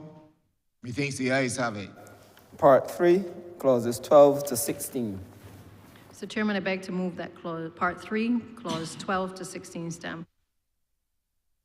The question is that Part 3, clauses 12 to 16 stand part. All honorable members in favor, say aye. Honorable members against, say no. Methinks the ayes have it. Part 4, clauses 17 and 18. Mr. Chairman, I beg to move that Clause 4, Part 4, Clause 17 and 18 stand part. The question is that Part 4, clauses 17 to 18 stand part. All honorable members in favor, say aye. Honorable members against, say no. Methinks the ayes have it. Part 5, clauses 19 to 22. Mr. Chairman, I beg to move that Part 5, Clauses 19 to 22 stand part. The question is that Part 5, clauses 19 to 22 stand part. All honorable members in favor, say aye. Honorable members against, say no. Methinks the ayes have it. Part 6, clauses 23 to 28. Mr. Chairman, I beg to move that Part 6, Clauses 23 to 28 stand. The question is that Part 6, clauses 23 to 28 stand part. All honorable members in favor, say aye. Honorable members against, say no. Methinks the ayes have it. Part 7, clauses 29 to 36. Mr. Chairman, I beg to move that Part 7, Clauses 29 to 36 stand part. The question is that Part 7, clauses 29 to 36 stand part. All honorable members in favor, say aye. Honorable members against, say no. Methinks the ayes have it. Schedule. Mr. Chairman, I beg to move that the schedule be the schedule to the bill. The question is that the schedule be the schedule to the bill. All honorable members in favor, say aye. Honorable members against, say no. Methinks the ayes have it. Report. Mr. Chairman, I beg to move that you do now report the passing of one bill in committee. The question is that I do now report the passing of, to this honor the speaker, the passing of one bill in committee. All honorable members in favor, say aye. Honorable members against, say no. Methinks the ayes have it.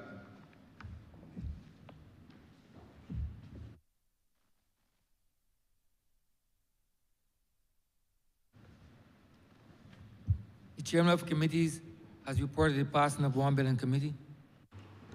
Mr. Speaker, I beg to move that this bill be read a third time. Question is that the bill be read a third time. All those honorable members in favor, please say aye.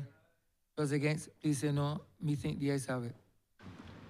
Mr. Speaker, I beg to move that this bill be now passed and cited as a Stormwater Management Act 2025.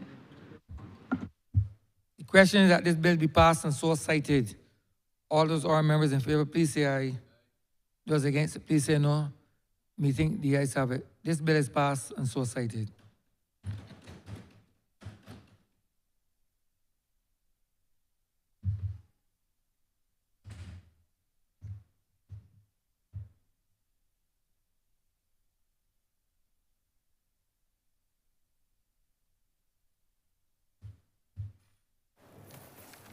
Order number 11, sir. In the name of the Honorable Attorney General, to move the second reading of the Barbados National Honors and Decorations Amendment Bill 2025. Honorable Member St. Joseph.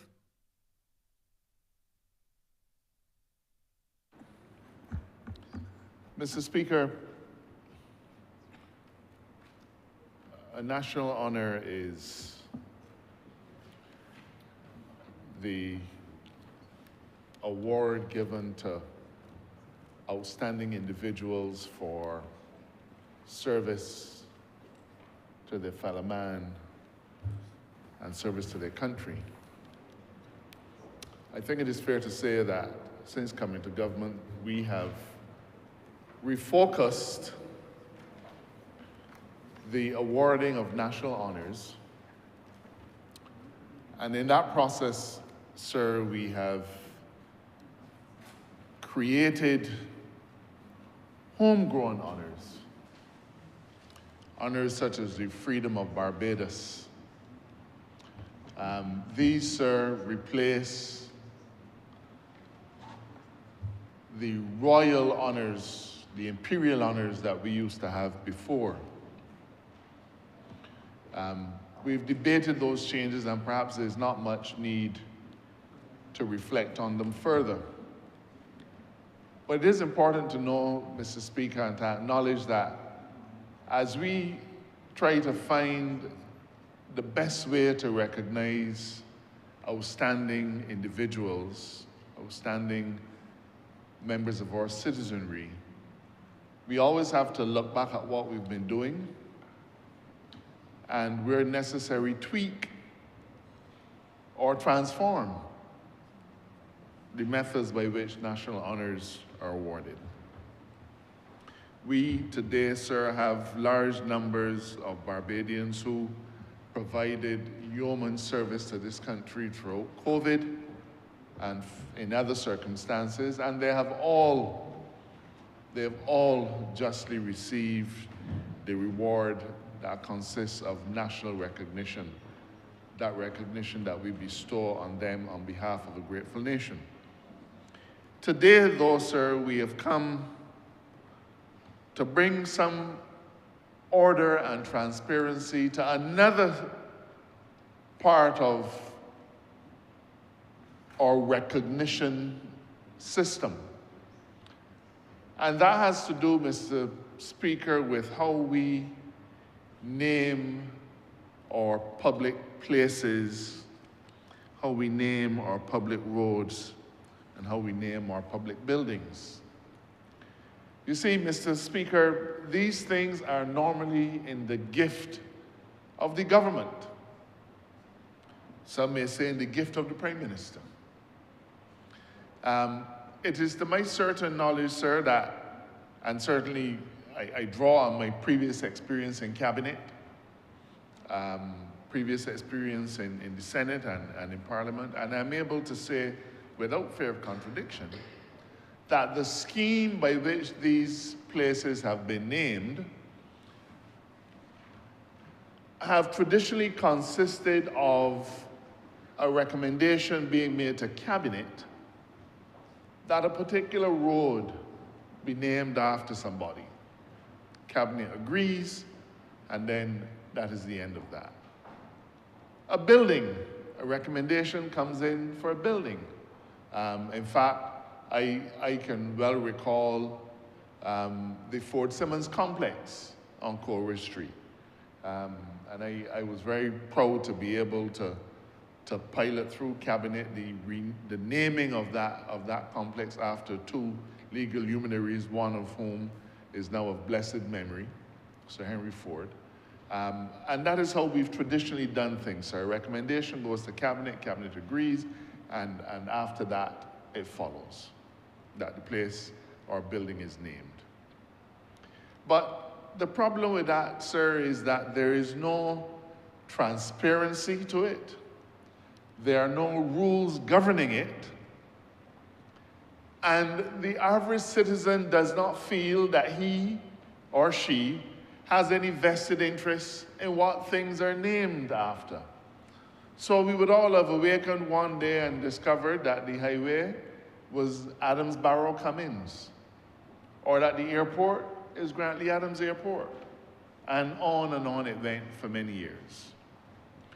We have taken the view, sir, that when it comes to matters of national prominence, when it comes to matters of national honors, that there be a structure and that it should not be like equity, sir.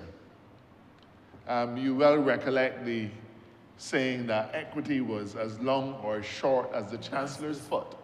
So depending on what mood the chancellor was in on any given day,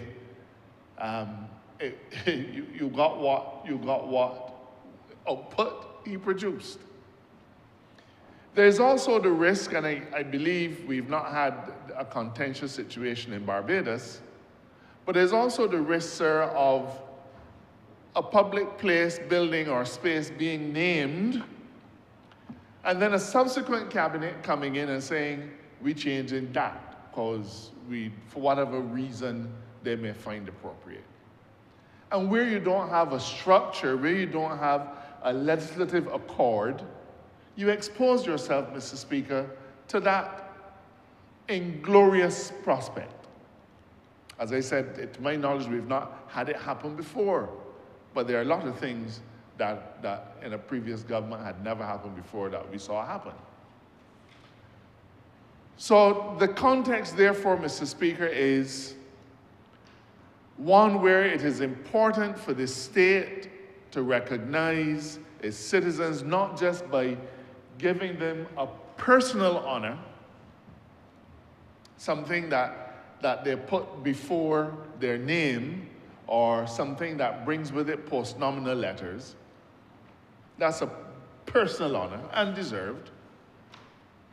But there's also the importance, Mr. Speaker, of national recognition of a contribution of an individual. And that's where naming places, or public places, public spaces, and public roads comes in. So we're moving away from the formal but not rules-based system and implementing a legislative foundation for the making of such awards. And so upon the passage of this legislation, Mr. Speaker, no more will you have a situation where Cabinet says, we want to name that building after so-and-so, we want to name that road after so-and-so. That will become a thing of the past, sir. And it is important that we take this step because national honors, while they are personal things, national honors belong to all of us because they represent the high regard and the acclamation that we give to Barbadians and sometimes non-Barbadians, because you can think of the area holder complex in St. Joseph. The regard with which we hold these individuals and therefore consider them to be deserving of national honors. And therefore, Mr. Speaker, today we look to implement a new system where the committee that makes the decision on whether a person gets the freedom of Barbados or whatever national honor they would get, that committee will also be responsible for receiving nominations for the names of places and so on, and taking those things into account, make a recommendation for the naming of any of those facilities.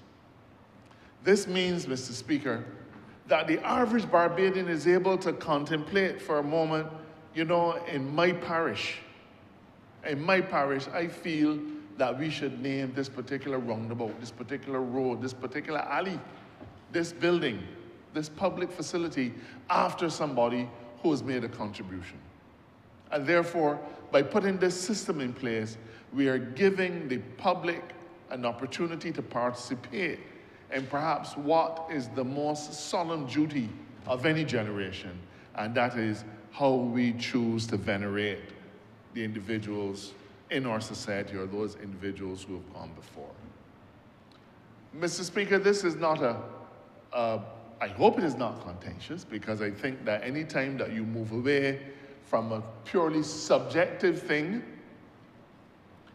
into a more structured and transparent set of arrangements, I like to think, Mr. Speaker, that any reasonable person would acknowledge that that is a significant change to how we do things, and they would equally acknowledge, Mr. Speaker, the benefits that would come from making such a change.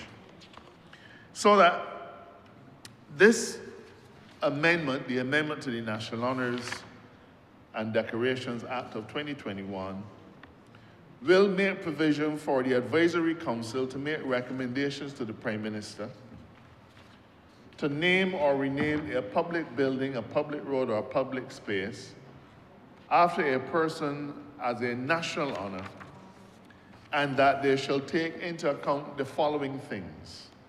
So this advisory committee, Mr. Speaker, has to take into account whether or not that individual has made a notable contribution to the history and development of the community or parish or existence of Barbados as a nation, or whether that individual has pioneered or made exemplary achievements in any discipline, including but not limited to administration, business, politics, education, science, sports, or literature, or, apart from that, achieve prominence in their particular field.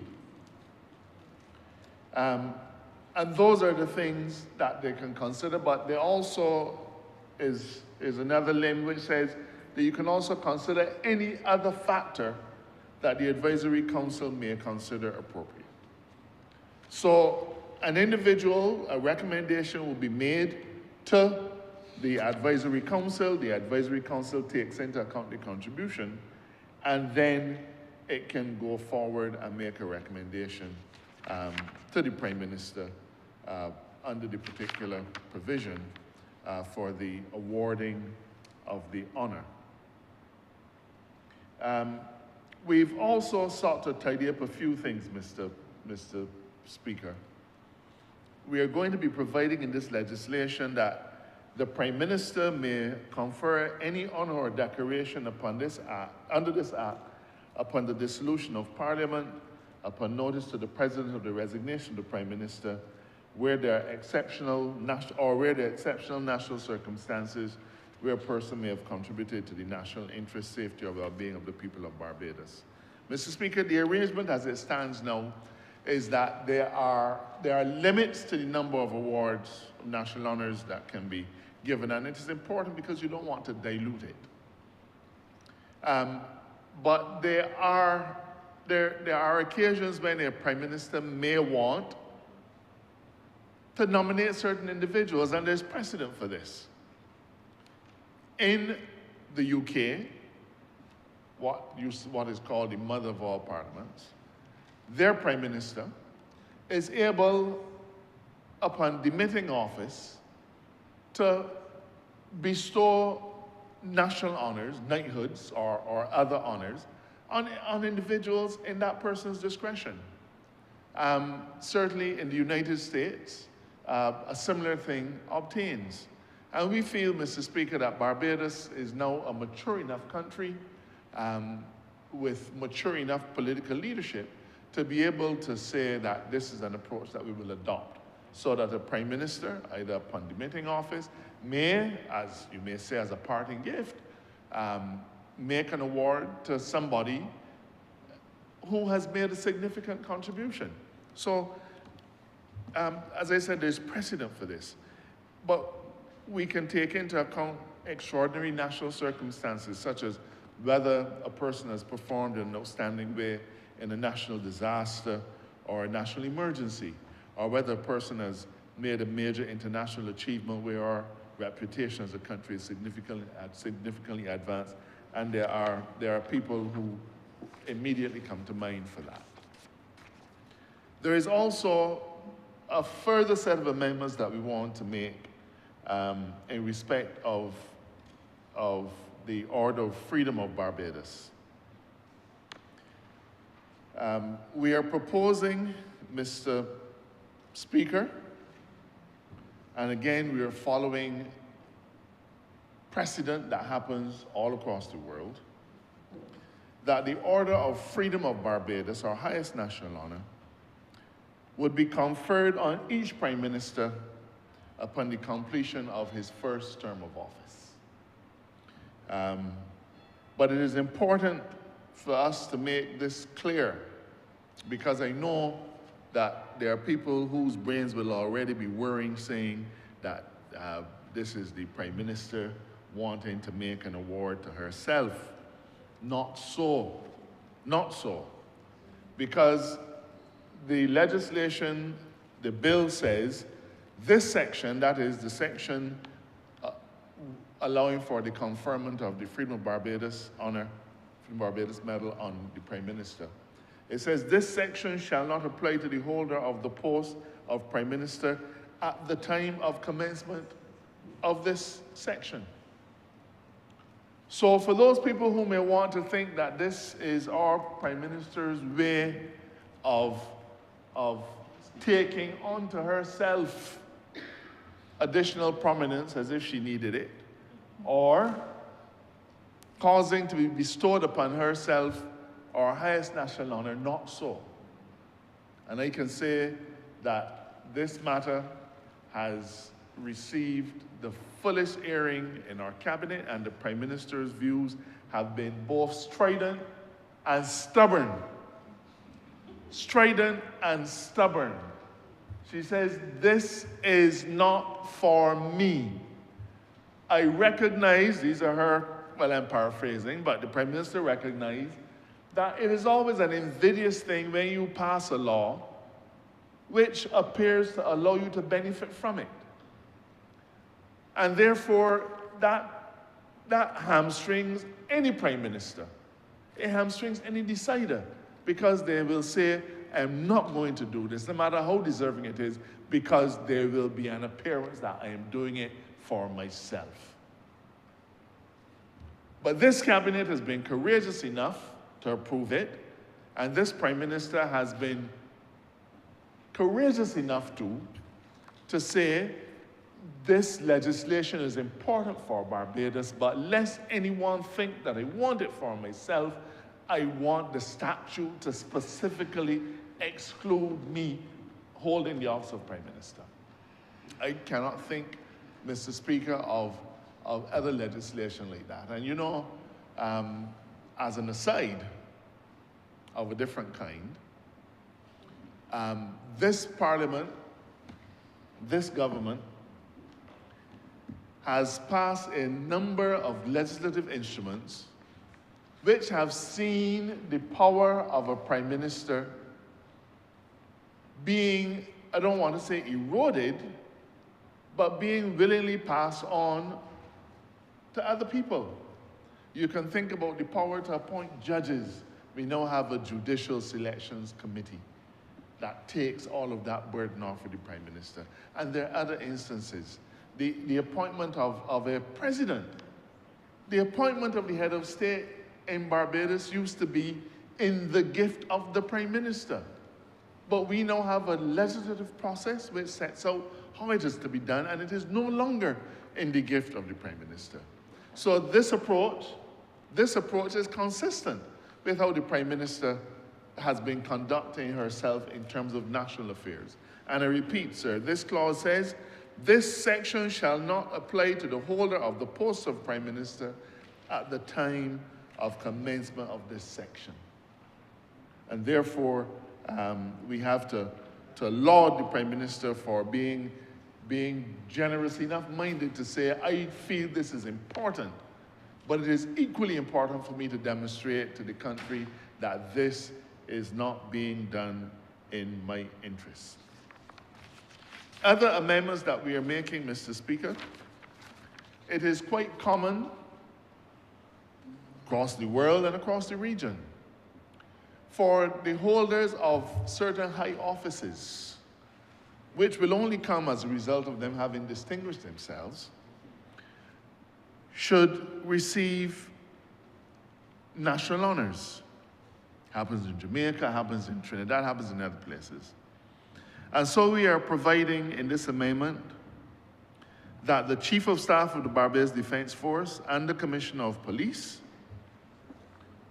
shall, as of right,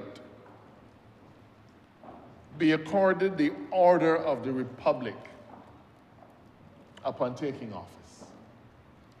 Now, again, these are individuals who are both, in order to be there, you must have the highest personal standards.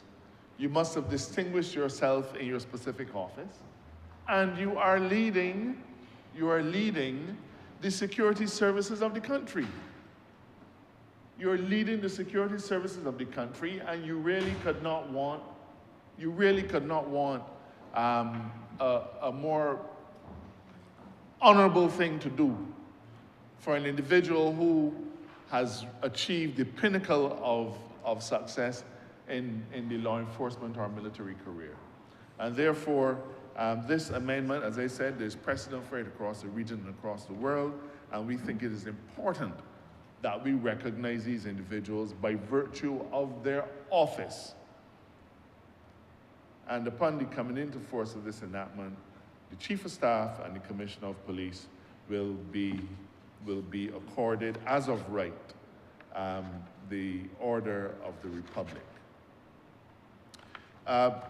Another consequential amendment, though it is small, and it relates to the order of the award of Pride of Barbados. Now, you would know, sir, that in 2019 we enacted the Pride of Barbados legislation so that we can begin to make national honors and to recognize individuals based on the parish that they are from.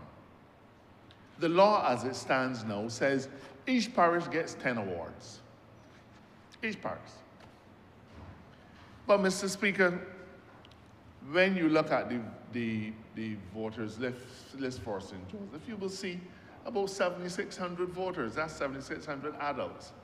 By the time you work out the children, if you want, the minors, if you want to add those, you might get to 20,000, 21,000 people. And so 10 awards for us is fine. But, Mr. Speaker, the parish of St. Michael has 120,000 people living in it. 120,000 people living in it. I know the number because that is the number of people that we have to police in the St. Michael area. 120,000 people. And therefore, to say to the parish of St. Michael that you can only get the same number of awards as the parish of St. Andrew, the parish of even St. Lucie, which I believe is jostling with St. Joseph for being the smallest parish in the island in terms of population, not in terms of beauty. We went that hands down. But it is obviously not fair that with the largest population base, you should have the same number of awards. And similarly, Christchurch and St. Philip, the largest growing parish in Barbados. I think they must be near 40,000 plus people by now. So remember, these are not constituencies that we're talking about, they are parishes.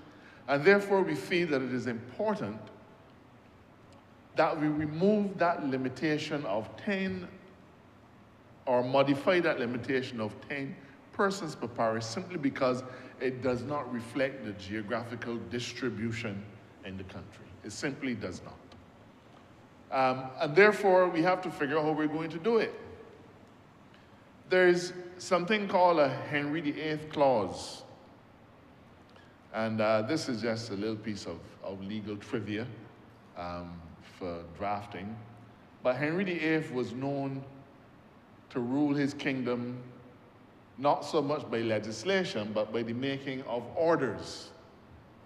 So quite facetiously, whenever you have in legislation a power to make an order such that it will in fact amend the legislation, it is called a Henry VIII clause. And so because of the difficulty in dealing with parishes, given the demand for the award, the number of recommendations, all of which are going to be unknown at this point in time, we've made the provision that the number of awards which can be given, the number of Pride of Barbados awards, that the minister may by order amend the number of persons who may get the award at any given time. So we don't have to go to a strict mathematical formula and say each parish is 10, obviously unfair. And we don't need to say St. Michael will get 50 or will get 100. We don't need to do that. From time to time, the minister responsible will be able, by order, to say the parish of St. Michael will get, let's say, 30. In another year, depending on the circumstances, depending on what has happened, the minister responsible may say, in this year, on this occasion, the number of awards will be 100. Or they can bring it down to 10. And this applies really to every parish, because there may be a parish on a particular occasion that might have 30 recommendations. Again, we're not trying to dilute it, but we want to make sure that it works, and we want to make sure that individuals are not shut out purely because of a number, purely because a parliament has set an artificial cutoff point. And rather than allow that to persist, we are going to allow the minister by order to make changes to the number of awards that will be given in any parish at any given time. 10 may suffice, in which case they may leave it at 10. But as I said, in a very short period of time, we're going to have to be asking ourselves, how many parish awards are we going to give to St. Michael? Mr. Speaker, if you only get 10 and you got 11 MPs, already somebody can get shut out. And the Prime Minister, as you can tell, is most generous, but I don't know if she would agree to sacrifice her gift on that occasion. So it may seem a small matter, but it can be of significant import, and we are therefore going to be making that consequential amendment to the Order of the Pride of Barbados Award. The Chief Justice, Mr. Speaker, will also receive the award by virtue of his office, the Order of the Freedom of Barbados, so that there are three offices, I should say, where the holders of those offices will receive the Order of Freedom of Barbados. And I've already mentioned the Commissioner of Police and the Chief of Staff.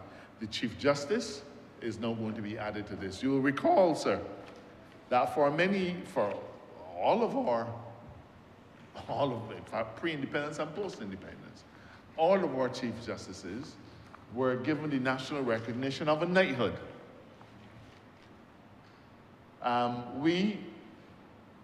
This current Chief Justice has come to us as a republic, so there's no knighthood for him. I believe he got it already. I don't think he's got it yet.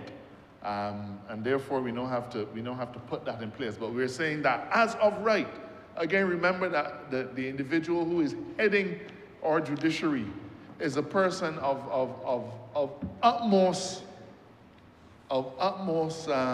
good integrity.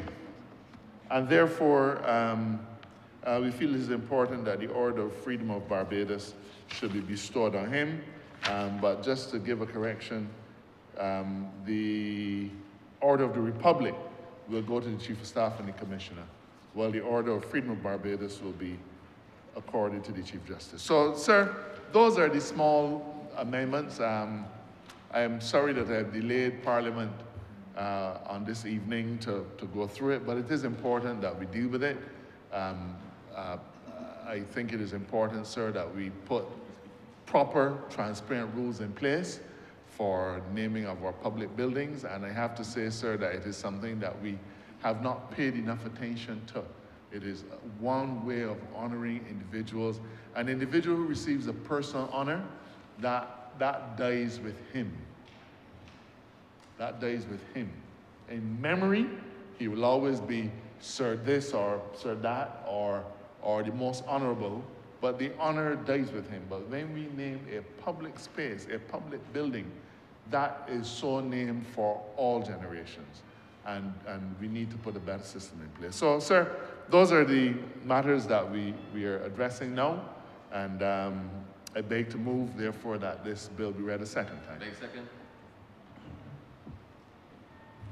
Honourable for Christ, yourself.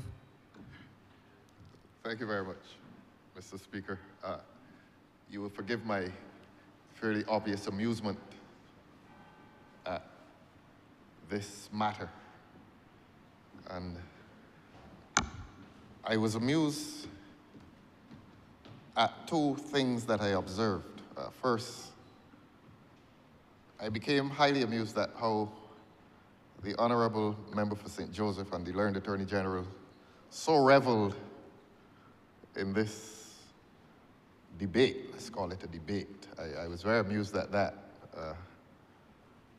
And secondly, if they don't mind me saying it, the obvious boredom and disinterest of the two West Central representatives, Christchurch West Central and St. Michael West Central, while the Honourable Attorney General reveled in this debate, I glanced across and discovered that perhaps if they were not constituting a quorum, they would have preferred to be elsewhere. They were very, very disinterested and bored. Perhaps they will say otherwise. I don't think that is their normal appearance. They're far more handsome than they would have appeared this afternoon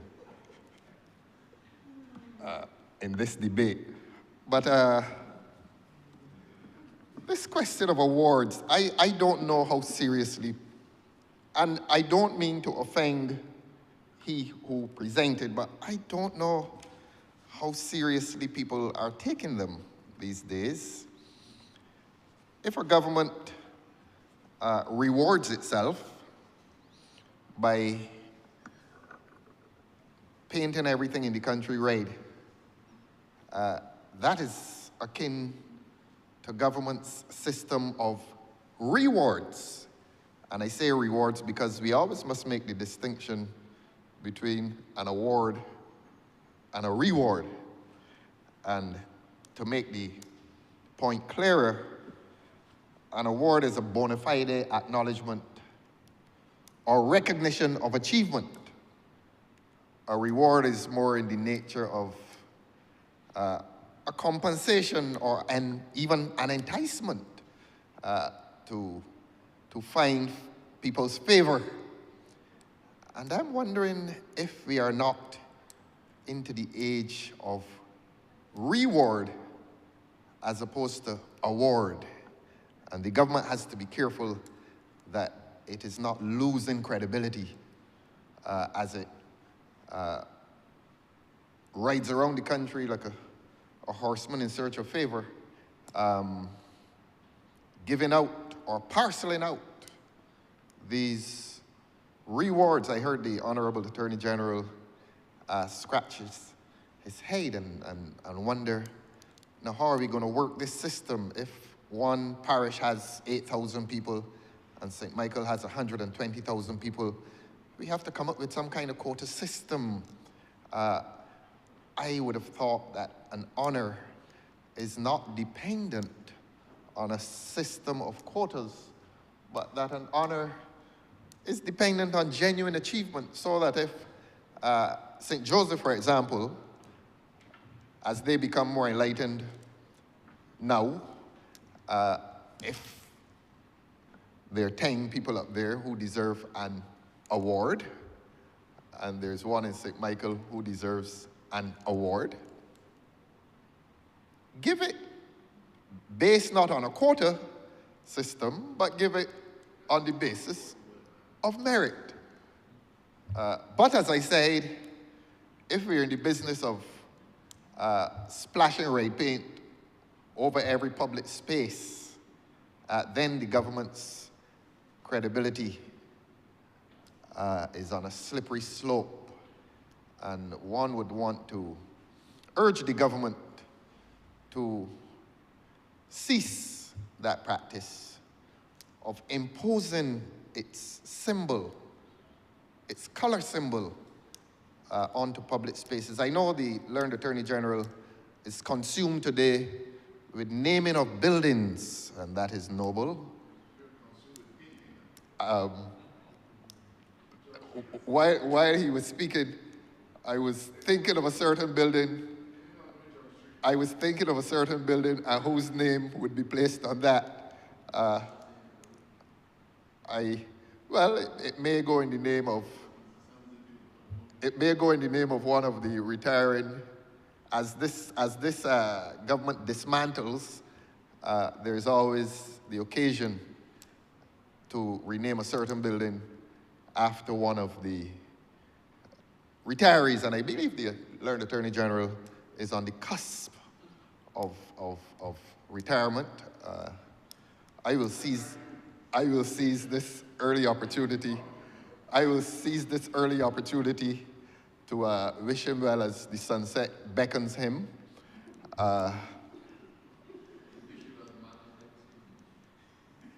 As the sunset beckons him, I would hope that the few colleagues that he will leave behind will not recommend that a certain building should bear his name. I don't think that is an indignity that he deserves in spite of his less than stellar performance in his professional undertaking, his political undertaking, not professional. So there we have it.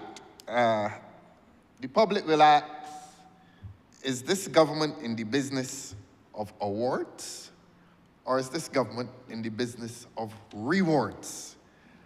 I dare to say that this government seems to be in the business of rewards.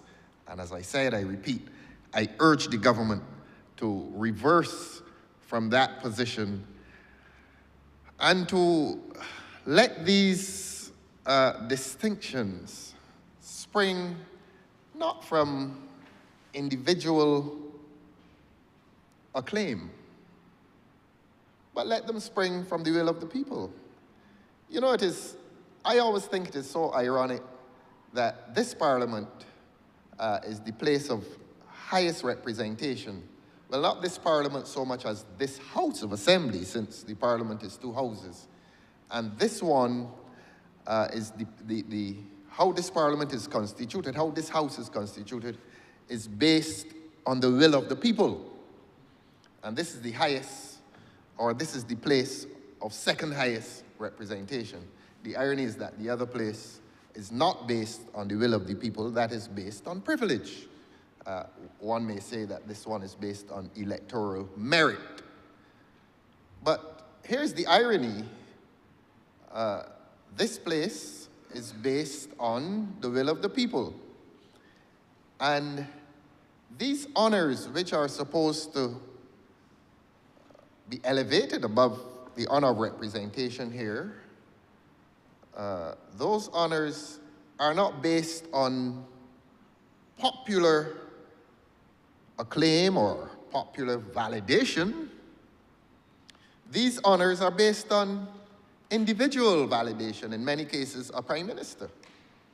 And it matters not who sits in the office, but I wonder if sometimes the country should not be revisiting the origin of these honors, and particularly where we now call ourselves a republic, and the essence of Republican government is that it should be genuinely representative of the people. If we claim that we are moving away from Westminster and the monarchy, our values, our political values, need to be transfigured accordingly.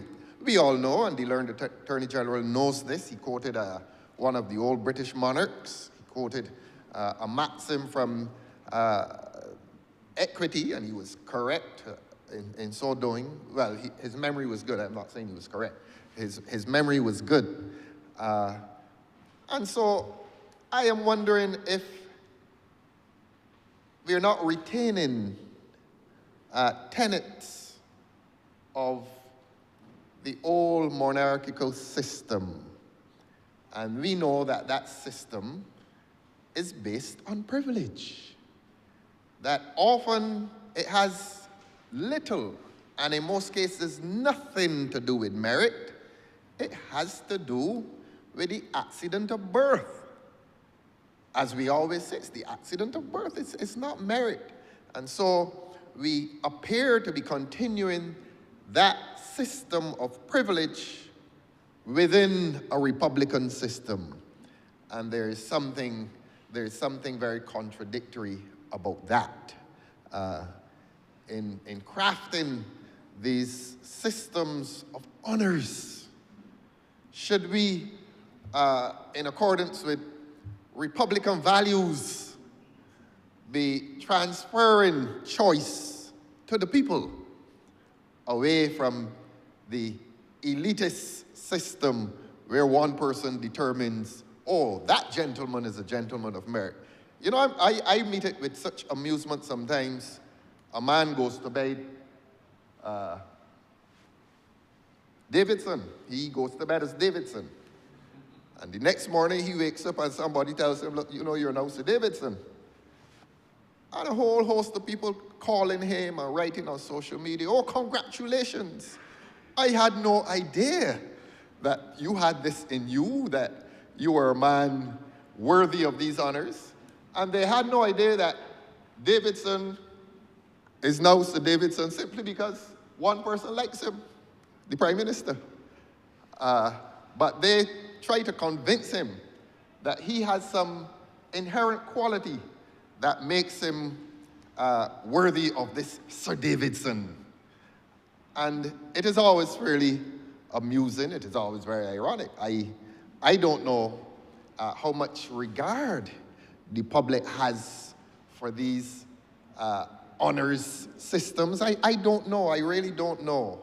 But many of us prefer to remain in the zone of amusement.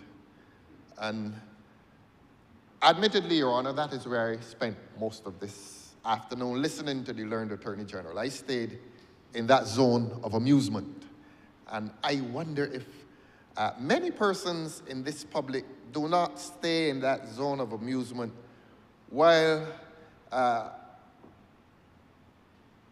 the Honourable Member for St. Joseph intends for the people of Barbados to ascribe or attach this super seriousness to a system that has been elitist and a system that remains elitist in spite of Republican initiatives.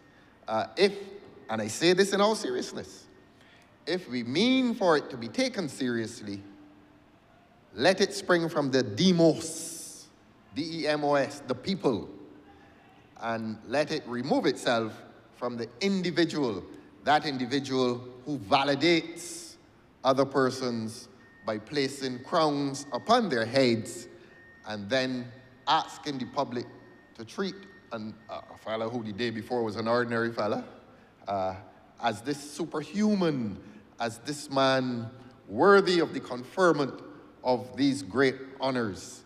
And then, as I said before and I say again, the whole argument for the conferment of these honors loses its way when you develop a quota system. And indeed, sir, the development of a quota system undermines the very point that you're making, because quotas often are not related to merit. Quotas are just that. Of course, in a different context, a quota system relates itself to justice in the context of what the Americans do in relation to the accession of minorities within that country to higher education. So that I can't promise the learned Attorney General that I meet this debate with much excitement, except that I feel that in this office, I must express myself honestly, and I must seize the opportunity to ask the government to genuinely move this country into Republican status. And if you move the country genuinely into Republican status, then you embrace the values of republicanism, that anything that comes or anything that receives honor, any acknowledgement of achievement should really spring from the will of the people. And there's no person alive who has the moral authority to decide who is of honor and who is not. I don't think anybody has that authority by himself, so that the public then becomes led into this belief that certain persons are worthy of this elevation because one person says it, And there are other persons out there languishing who are worthy of it, but that one person never says to the country, for one reason or another, that these other persons are worthy. And so, how do we resolve this? Democracy is not without its flaws. There are people who argue that too much freedom is not a good thing. I don't argue that myself, but the point I'm urging is that within a Republican state, we need to transform our value systems away from elitism, away from privilege, and into zones of merit. A name on a building, the learned Attorney General did not quote Shakespeare, he quoted Henry and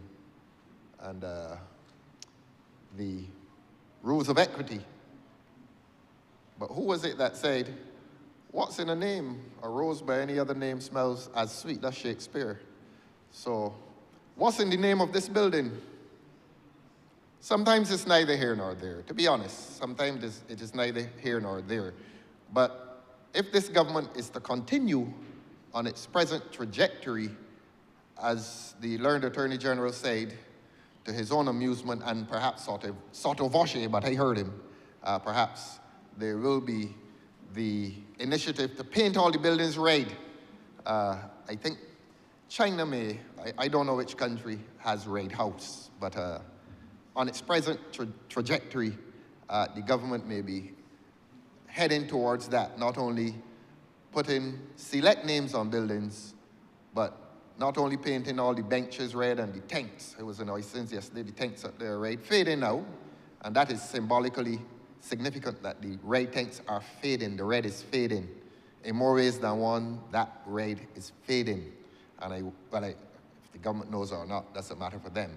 But on its present trajectory, I would urge this government not to paint the buildings red.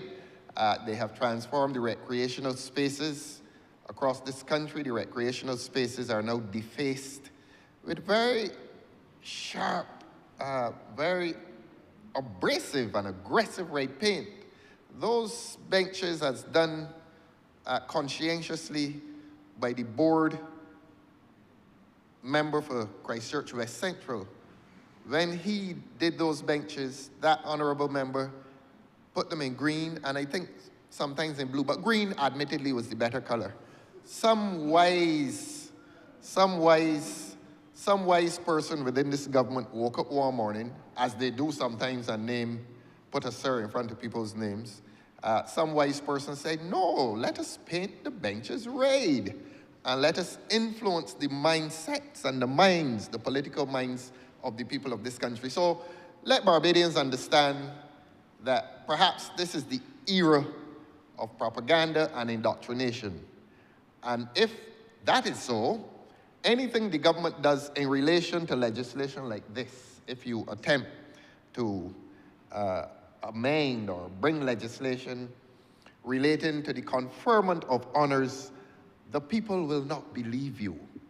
The people will not believe you because when the government has had the opportunity to be fair in relation to other matters, to public spaces, the government has shown that it is not capable of being fair. And those are public spaces. So what about public buildings? Are you going to be unfair in relation to public spaces, something as simple as a bench, and then expect people to believe that you're going to be fair in relation to the names that you place on that building? Well, if the government wants people to be persuaded as to its fairness, have the courage to remove the red paint from the benches. Or if you don't have the will to remove the red paint from the benches, let the people decide who are their genuine heroes. The point I make is that the government, and indeed any government in this system, probably does not have the moral nor political authority to wake up one morning, 3 men in a room, perhaps a prime minister, an attorney general, and her or his favorite minister, a triumvirate, and decide who are people of honor. No, that is the monarchy, that is Westminster. I am going to drag this government kicking and screaming into the era of republicanism and say to this government that this amendment is anathema to republicanism. And that's a point that needs to be made. We are talking here about conflicting political values. And the political values expressed and known in republicanism are not enshrined in legislation such as this. And that's the fundamental point that needs to be made. Apart from the point of a lack of the public trust in the government based on its behavior in relation to public spaces, the point is the government does not come to this exercise today with an abundance of credibility. And so I find myself, if I take the legislation seriously, I cannot really say that it excites me, because when I hear a learned Attorney General parceling out, oh, and the Chief Justice, well, he missed his sir, so we have to get something for him. That's why I became amused. And the more amused I became, the more bored my two colleagues from the West Central colleagues became, because they were not interested, they were not excited by it. And I know they understand it, but they are not going to be excited by these false glories that are heaped on the heads of undeserving men and women from time to time. But as the Americans say, it is what it is. We have to live with it. Certainly in relation to one constituency, we've lived with that for a long time, and the people of Barbados are now on the cusp of expressing their disapproval of what has transpired there. Even at this early stage, I would want to wish the Attorney General, I don't know if this is his swan song, but I would want to wish him, as I said, as the sunset beckons him, I would hope that he comes with far more exciting legislation than this. I know the learned Attorney General has been threatening Barbados, and I use these terms advisedly, has been threatening Barbados that he's going to criminalize over 120,000 people who carry tint on their cars. I am looking forward to that, so that while I look forward to the tint legislation coming here, and will oppose it vehemently, I really do not equally become excited about this trifle called honors. I want the learned Attorney General to do this country the honor of bringing serious legislation here, and we look forward to that bold initiative in telling the people of Barbados that anybody who has tint on their cars will go to prison. So that, Your Honor, those are my submissions. I'm obliged to you.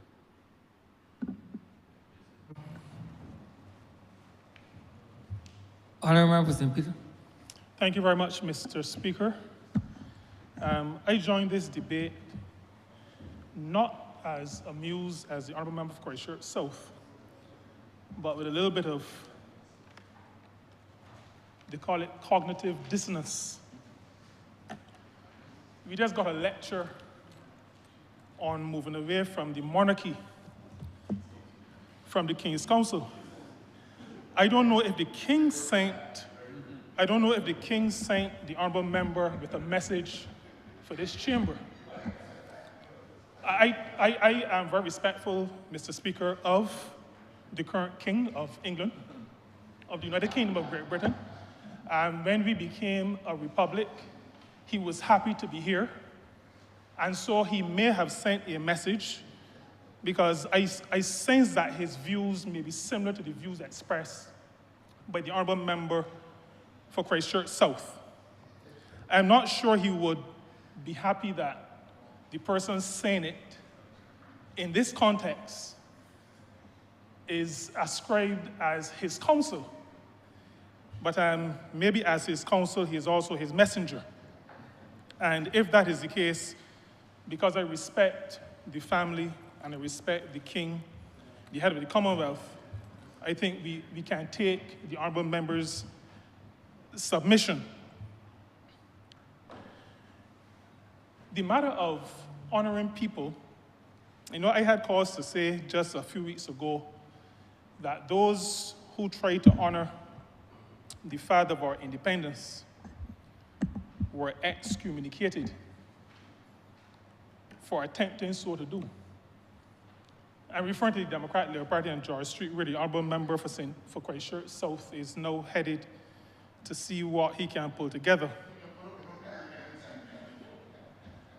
Those who try to honor somebody who was deserving were kicked out of the party.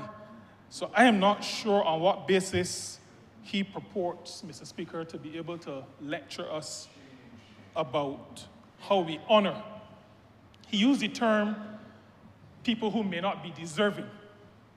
I would hate to think that as he tries to court St. John, that he is saying that about the former great representative for that constituency. But I mention all these things because taken together, they cause me that dissonance. I'm not able to align them. So I'm sharing them, I'm speaking them, hoping that as I speak them and they reverberate these walls, these hallowed walls, maybe they can come back to me making some kind of sense. But at this point, they don't. And I understand the honorable members' difficulty with being able to speak to the bill in its substance. But Mr. Speaker, I think if we return to serious debate, after having maybe about 40 minutes of not so serious debate, we would have to agree that bringing order to a process of deciding who will be honored, who will be commemorated, who will be memorialized in a society is something that we should acknowledge, understand, and want to do. How we do it is something that we can work out among ourselves. I heard the honorable member for Christchurch South speak about red benches. I went back to a little book that I walked with, and politics sometimes and parliament confuses me a little bit. Now, I see a very smiling, happy face in this book with a red tie draped around the neck of that happy, smiling face. And I don't seem to see a discomfort with the color. Now, I am assuming that this photo was not photoshopped. But whether or not something has a particular name or a particular color, I'm not sure the difference it makes in our society. I attend a place with, I don't want to be too pointed, but a person who could be in George Street and whose favorite color is red. And I know many of my colleagues have a liking for blue. I'm not sure where the honorable member is going, where he keeps harping about red benches and green benches. And there is a certain, and Mr. Speaker, I am a little bit concerned, because I heard a discussion in this honorable chamber about disguising people in green during February. Now, green, lime green is the color for St. Peter. So I don't know about disguising people in green, but today, the honorable member for Christchurch South prefers green benches to red benches. So I'm not sure, well, I almost said I'm not sure where his head is at. I'm not sure if his head is at. Something seems wrong, and I am concerned. I'm concerned because The honorable member is not the worst person I know, so I'm concerned about his health and about his ability. He purports to lead a party. No, I'm not going to go as far as to speak about his sanity. I'll leave that to professionals who may have to make that determination. But we must bring order to the process and a certain ethical foundation to the process of deciding who will be, and I use this word deliberately, elevated, memorialized in our society. Now, I think we are all agreed that those who are outstanding in our society, in whatever sphere, should be memorialized. And Mr. Speaker, that memorialization, that elevation serves as inspiration to a society.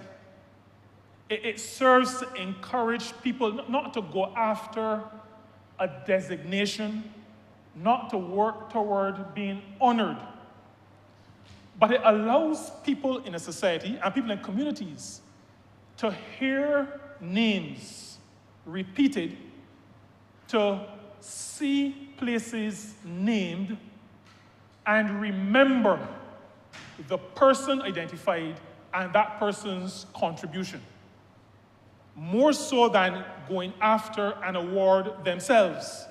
And that is why this particular piece of legislation, this amendment, is so important, because it speaks specifically, among other things, to public roads, public buildings, and public spaces.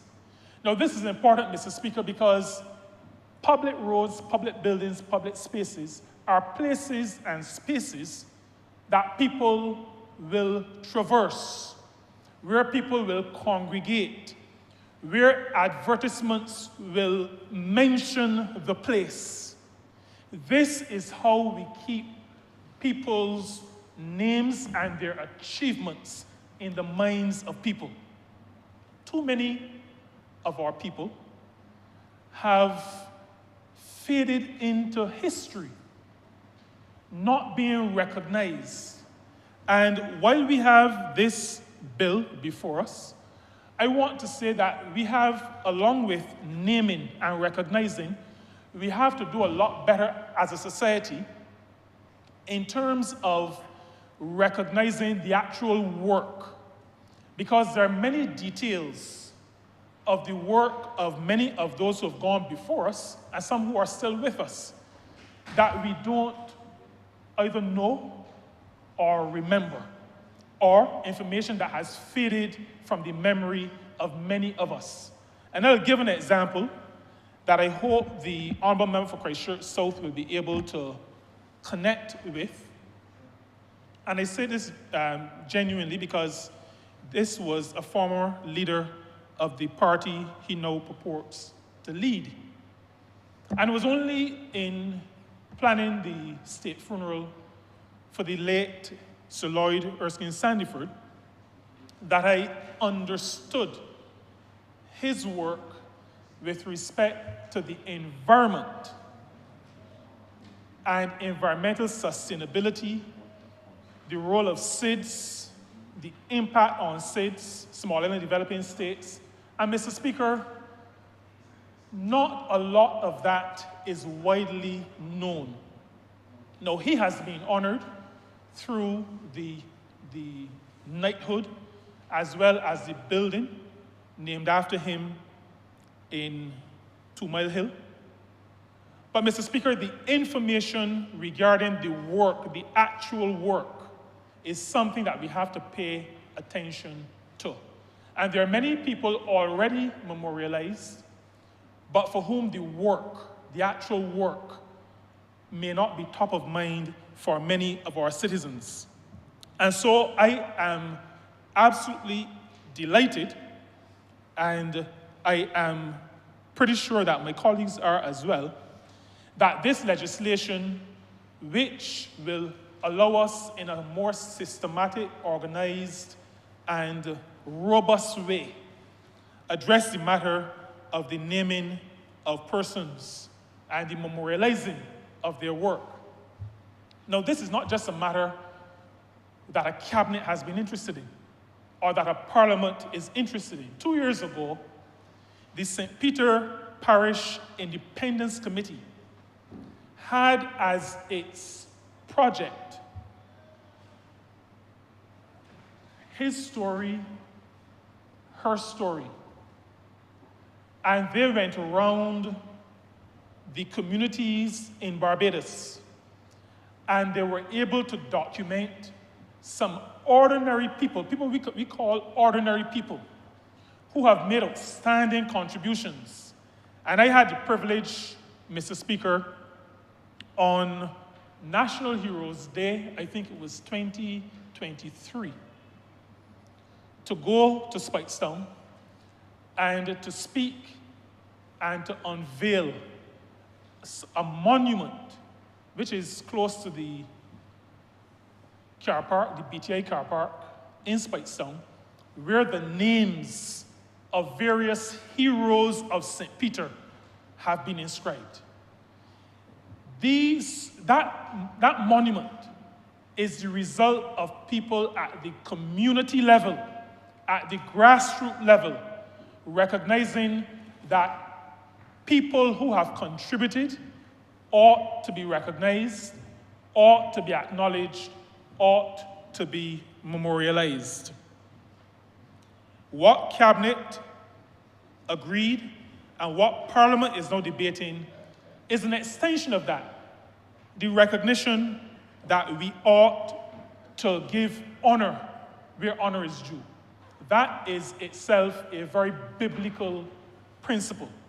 And I know those who have diplomas in theology, I don't have, but there's some among us who have diplomas in theology. One just spoke to another in this honorable chamber. And they know very well that Scripture says, give honor where honor is due. The memory of those who have gone before us must be maintained.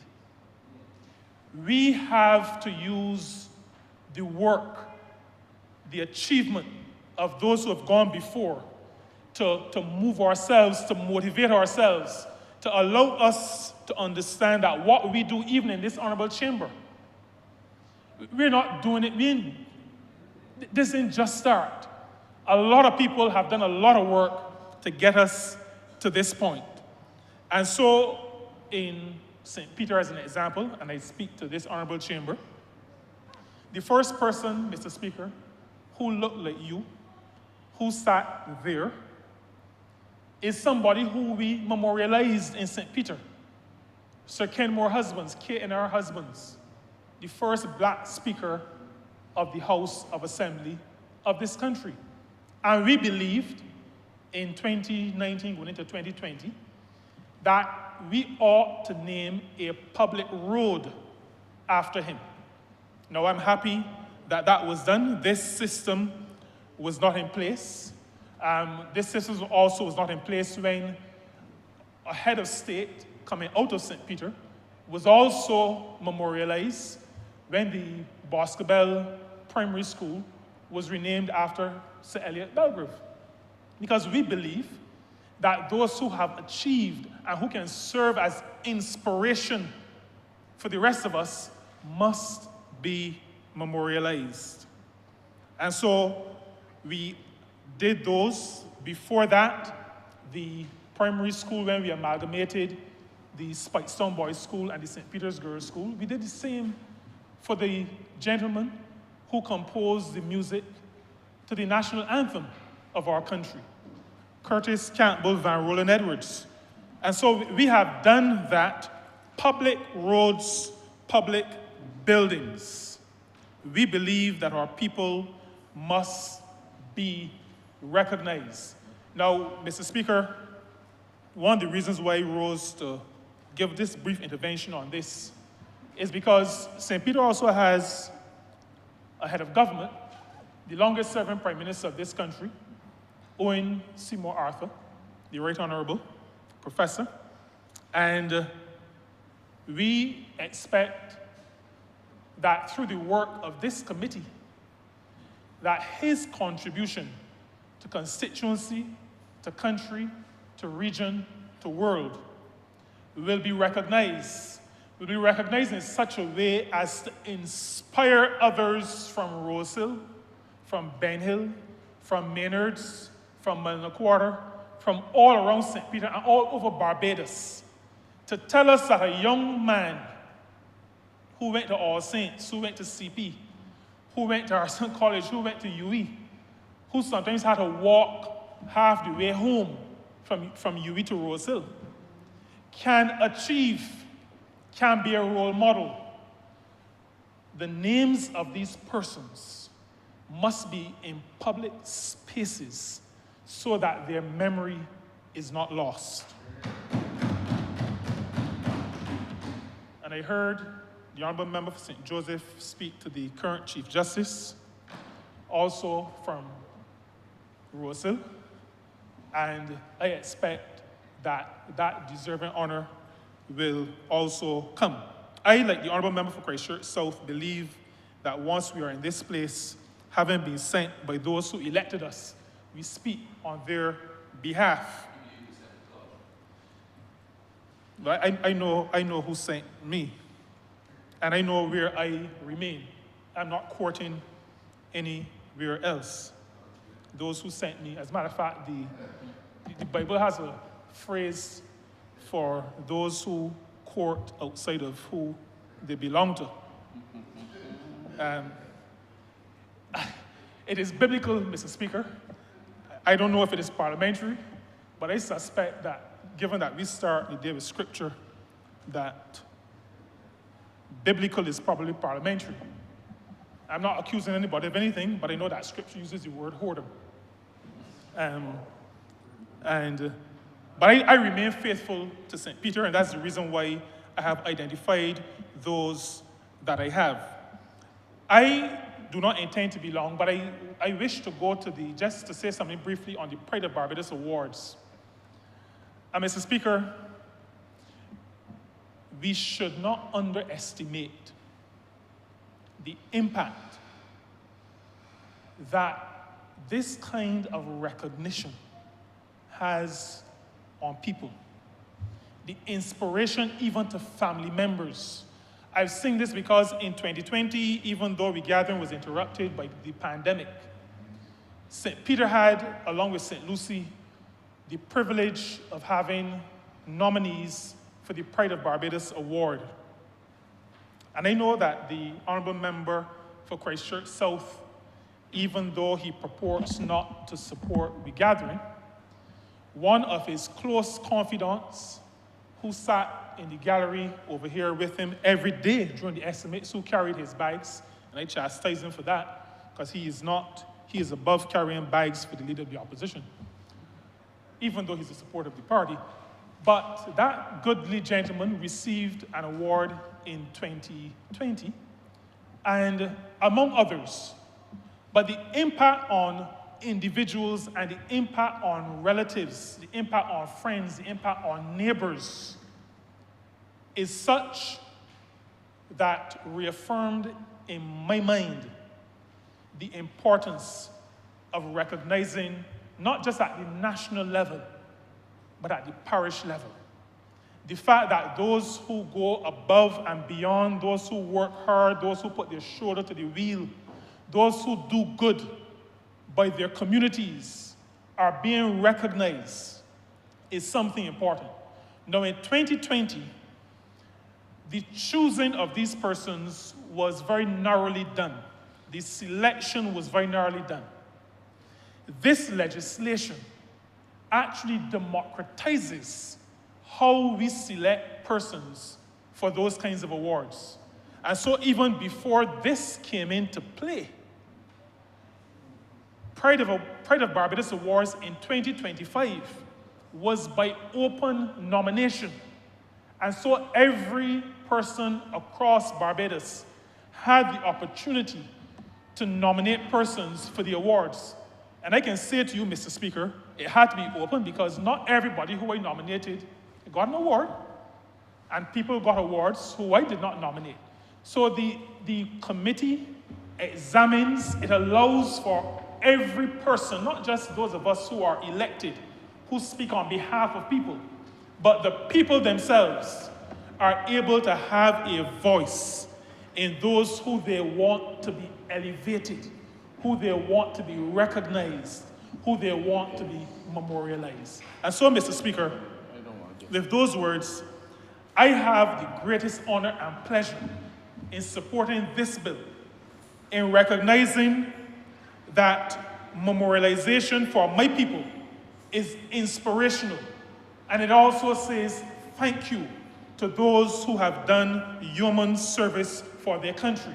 It speaks to the maturity of a people. It speaks to the heart of a people who've reached the place where they recognize that those who excel should receive the prize. I'm obliged to you. All right, Member St. Joseph. Mr. Speaker, I don't believe I need to comment on what was said by the Honourable Leader of the Opposition. I think the member St. Peter has dealt with him deftly and definitively. And therefore, I beg to move that this bill be read a second time.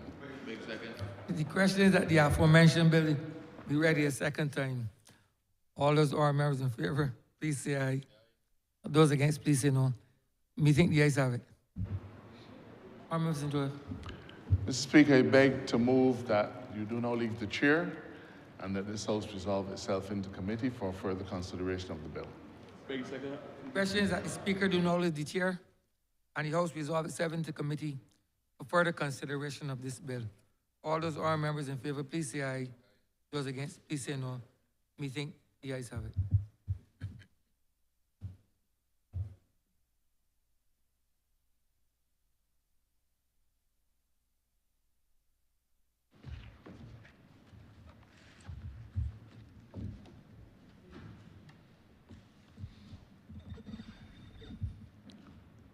This Honourable House is now in committee.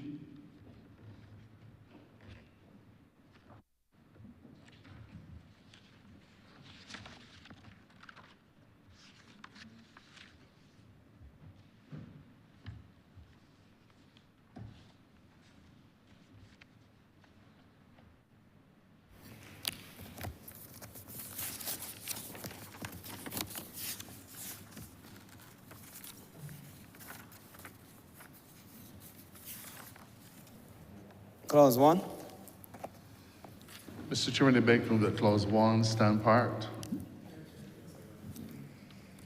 The question is that clause 1 stand part. All honourable members in favor, say aye. Honourable members against, say no. Methinks the ayes have it.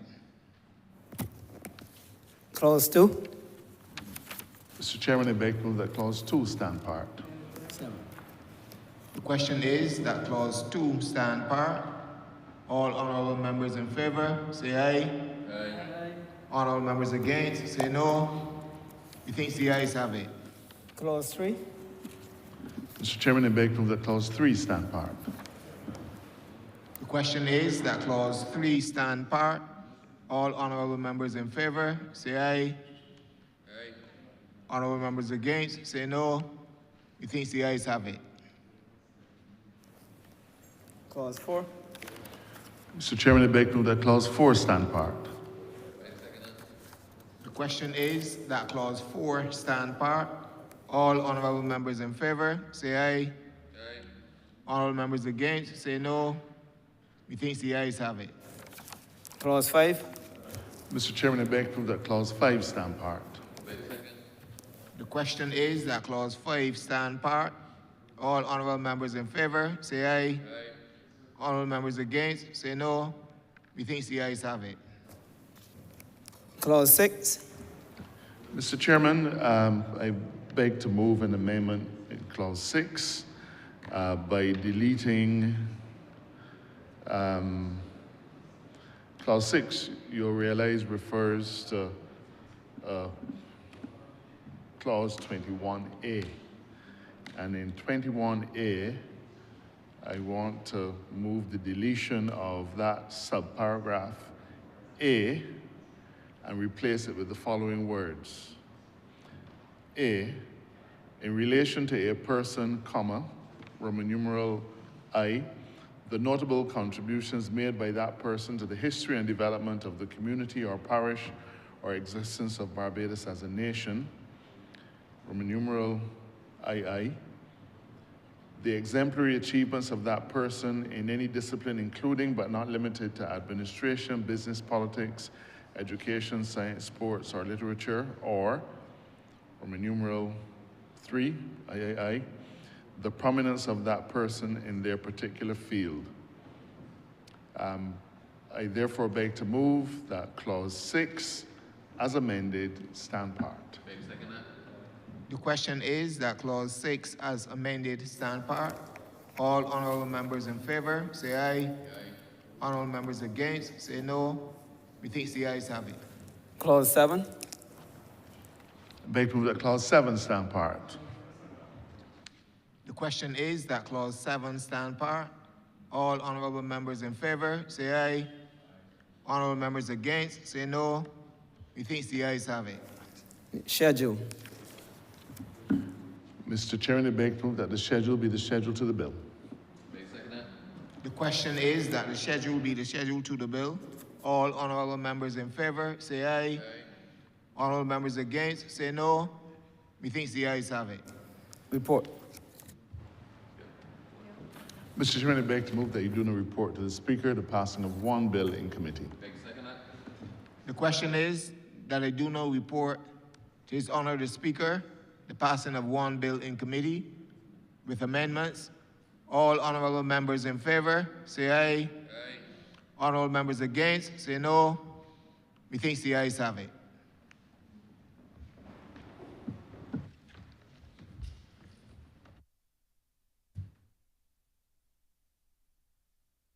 Of committees that report on the passing of one bill with amendments in committee. Mr. Speaker, I beg to move that this bill be read a third time. Question is that the aforementioned bill be read a third time. All those honorable members in favor, please say aye. Aye. Those against, please say no. Methinks the ayes have it. Mr. Chairman, I beg to move that this bill do now pass and be cited as the Barbados.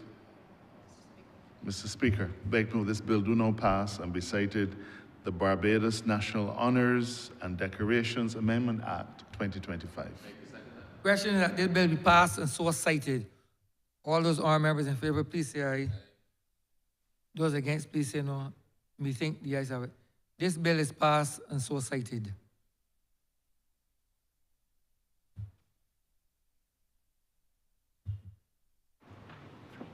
Honorable Leader, Government Business. Thank you, Mr. Speaker. I therefore beg to move the adjournment of the House until Thursday, the 24th of April at 2 p.m. The question is that this House be adjourned until the 24th day of April 2025 at 2 p.m. All those honorable members in favor, please say aye. Those against, please say no. Methinks the ayes have it. This honorable chamber stands adjourned until the 24th of April 2025 at 2 p.m.